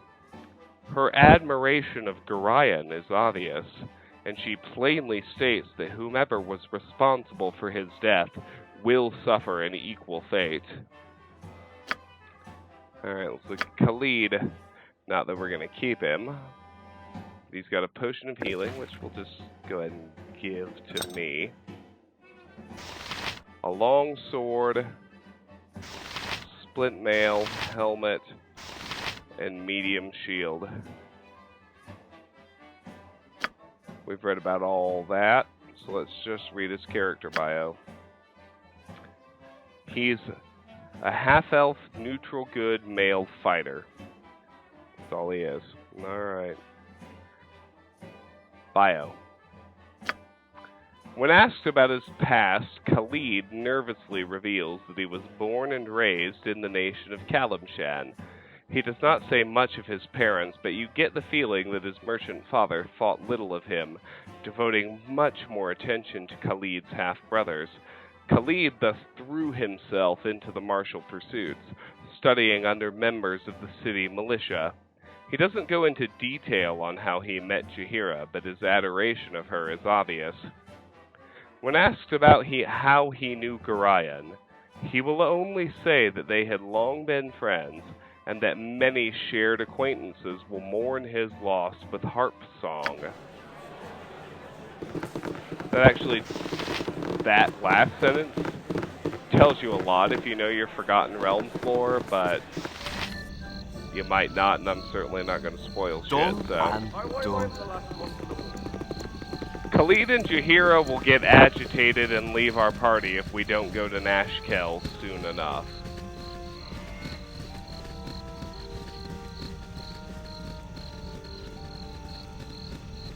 I'm going to get Ajantis next.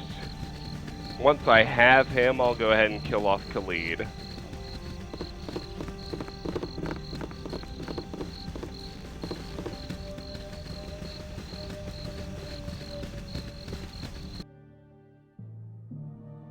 Oh, I need to be able to go north. My bad. Done and done.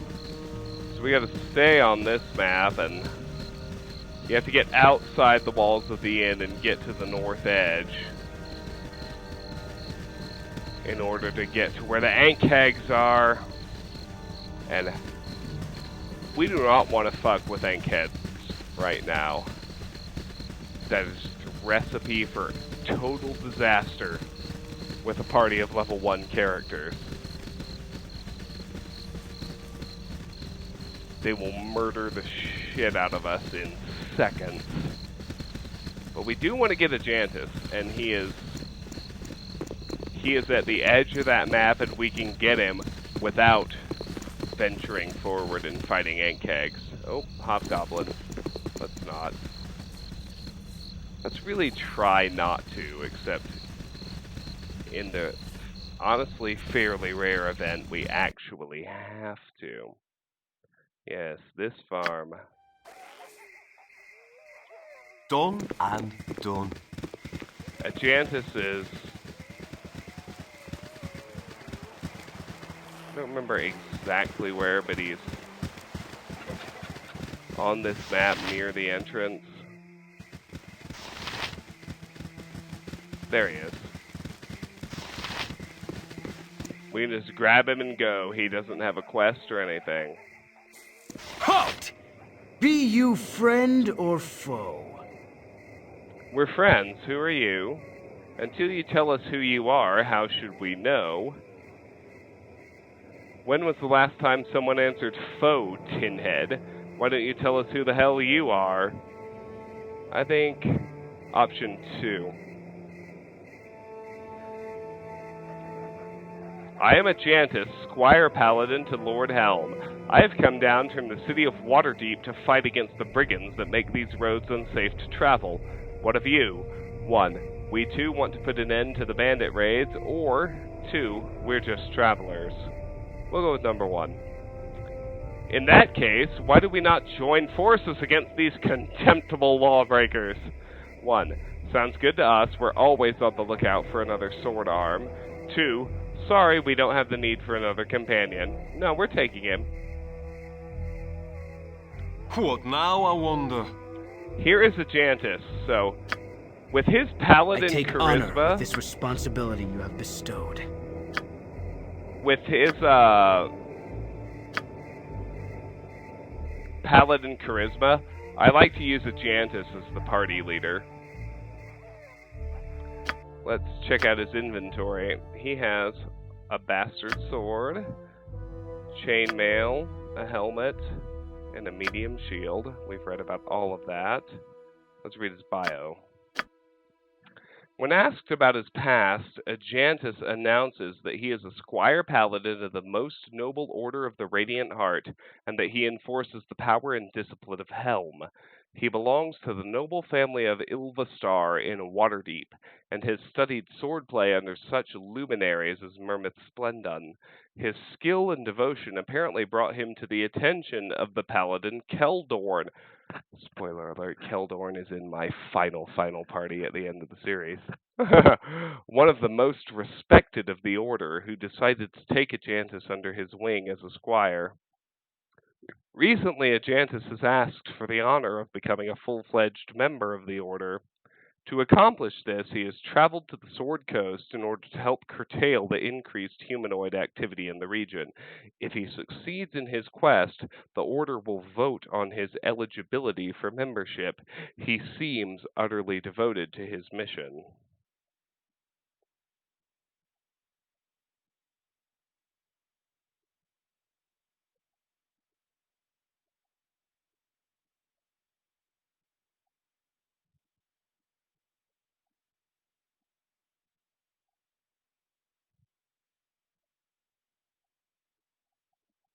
Got an email.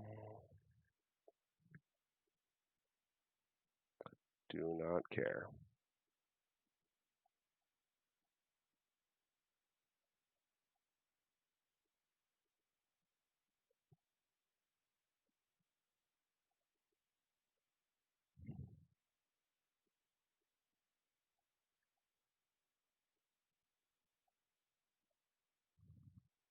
All right.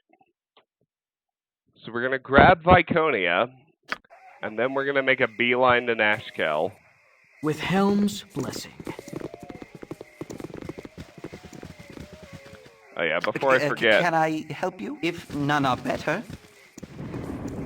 Let's give Khalid's gear away.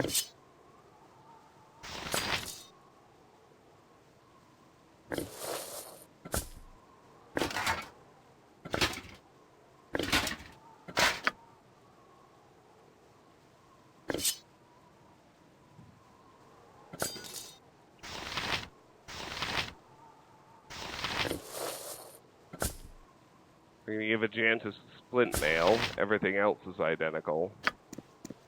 But we're going to send Khalid off to get murdered by an Ankh egg. so he's out of our hair.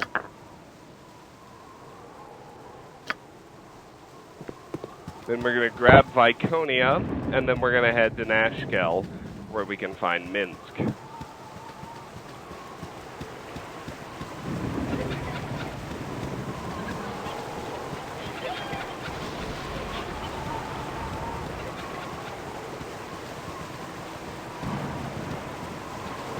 Even with infravision, I prefer the daylight.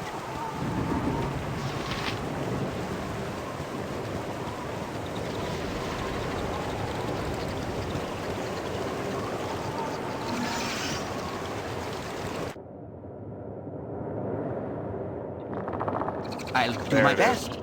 Die.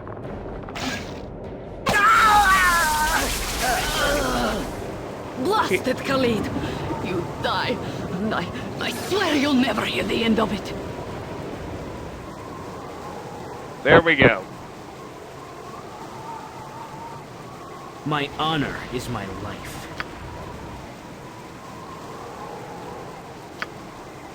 You're a queer fellow. Reform Party, we're going to remove dead-ass Khalid. Helm, give me strength! As you will. And Jaheira doesn't care when he's dead. Ain't that grand. Yeah! I believe Viconia is off to the east, actually. Let's go get her.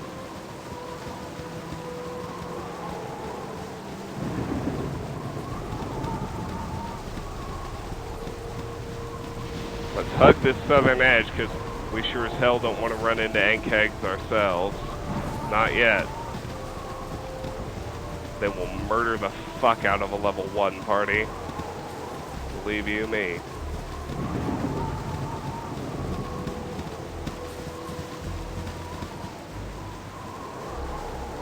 Peltvale!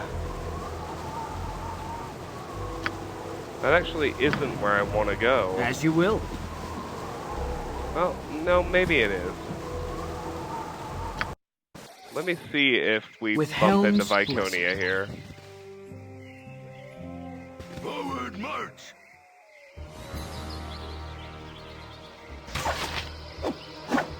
Spare no one!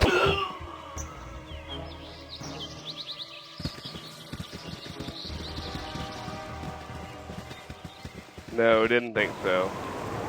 Yeah! Viconia is north of Peltvale, if memory serves.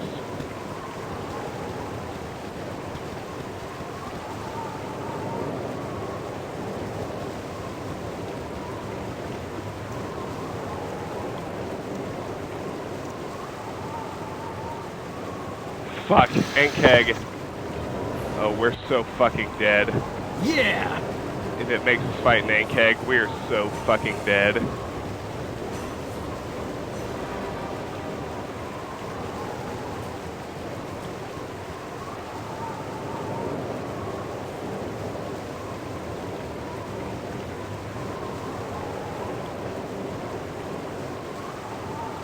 Alright, well maybe we need to go to Peltvale and then go north from there.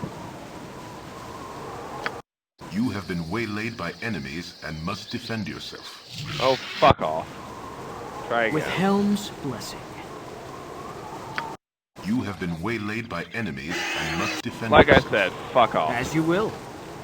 I'm not gonna fight fucking Ettercaps at level 1, are you kidding me? With Helm's blessing. Let's just beeline north.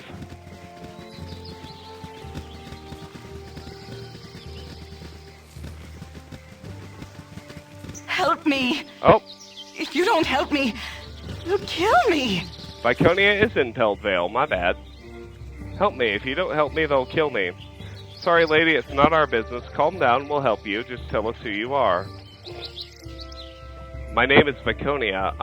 I'm not from around here. Thank you so much for helping. My honor I is serve my the life. Flaming Fist! Step aside, travelers. I am a member of the Flaming Fist. The woman you are harboring is wanted for murder of the foulest sort. She is a dark elf. It should be obvious that she is evil. They lie. I've done nothing wrong. 1, if you want her, have her. We won't get in your way. 2, you'll have to get through us if you want her.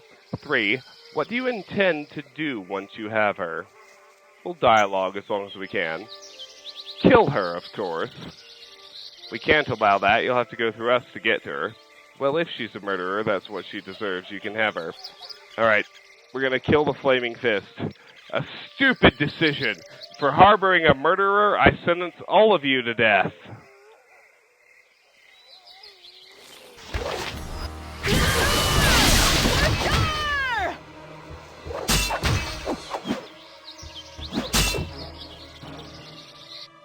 One of my morning stars broke. Bad news bears. Gotta retry.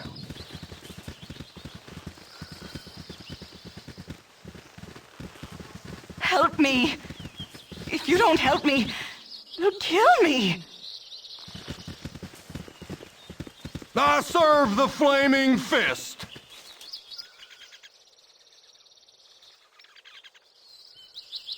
Don't be foolish. I represent the law of this region. By protecting her, you'll be just as guilty as she. I guess that's too bad for us.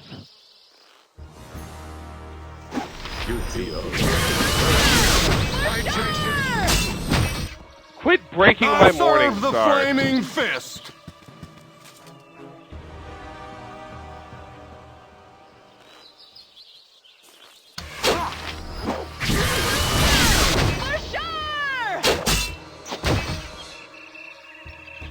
You've gotta quit breaking my morning stars for no reason. Fist. Game. My blade will cut you down to size.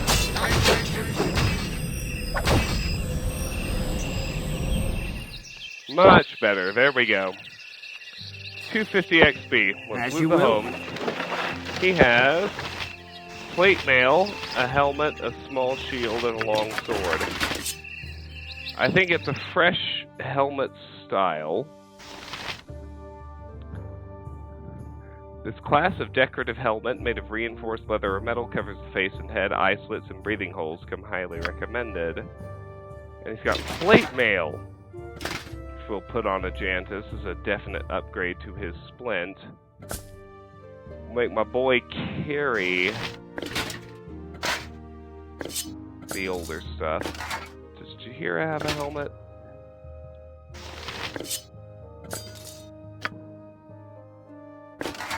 No. So we'll give her the helmet. We'll talk to Viconia again, and she should join us. Jalcales? I thank you. I know you may not be willing to give me a chance because of my dark skin. I am a drow, but if you give me a chance, you won't regret it. Can I join with you? I need friends now more than ever. 1, we'll never trust a dark elf. Get out of our sight. 2, we need the extra help, so of course we'll take you in. 3, we can't afford any dead weight. Sorry. 2, we need the extra help. I won't disappoint you, I promise. Mutton-mongering riffraff. Our reputation gets docked 2 points. Just for having a dark elf in our party. Racism is super real in the Forgotten Realms, guys. She has a leather armor, a mace, and a small shield. I've got a spare medium shield that I think she can use. I think she can also wear chainmail. I can't remember. No, she wasn't wearing a helmet. Let's give her that too.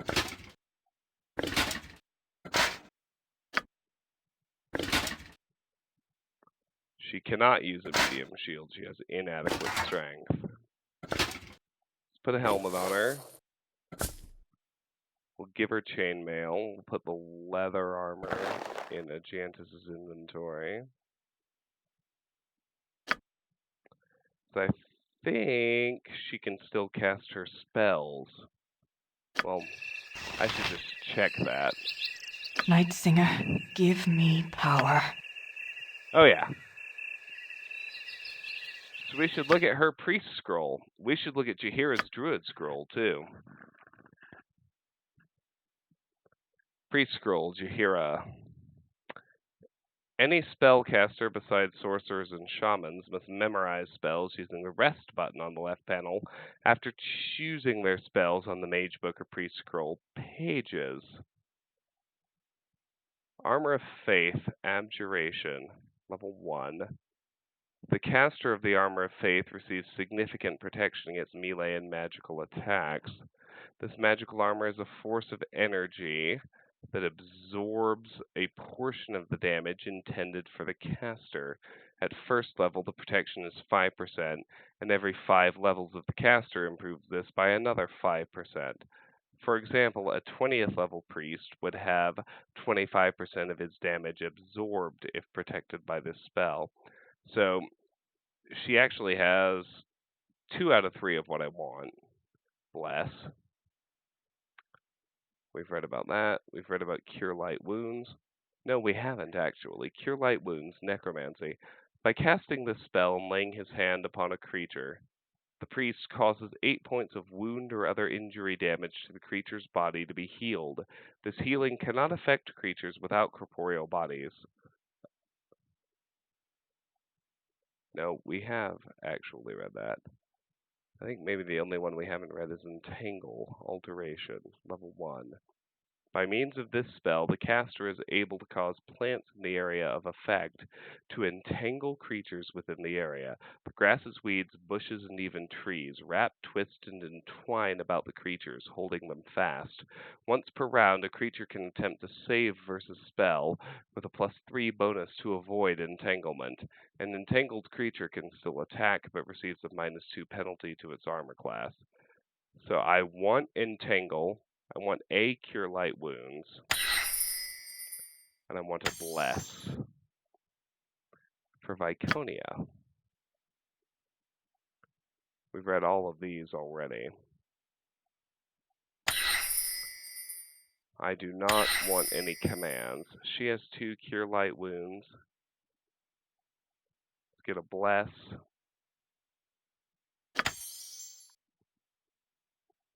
And let's get a Remove Fear. And let's read our new character's bio. Level 2 Cleric. When asked about her past, Viconia reveals quite proudly that she is a dark elf from the underdark city of Menzoberranzan. She says very little about her reasons for leaving that sunless realm. Those separations of such a nature are never gentle. She's a female elf cleric with a neutral evil alignment. She does claim to no longer worship the spider goddess Lolth, a change that even you know is often fatal. Her new faith is in the night goddess Shar, an appropriate choice for a drow, though this is not a firm indication that she has given up the brutal ways of her people.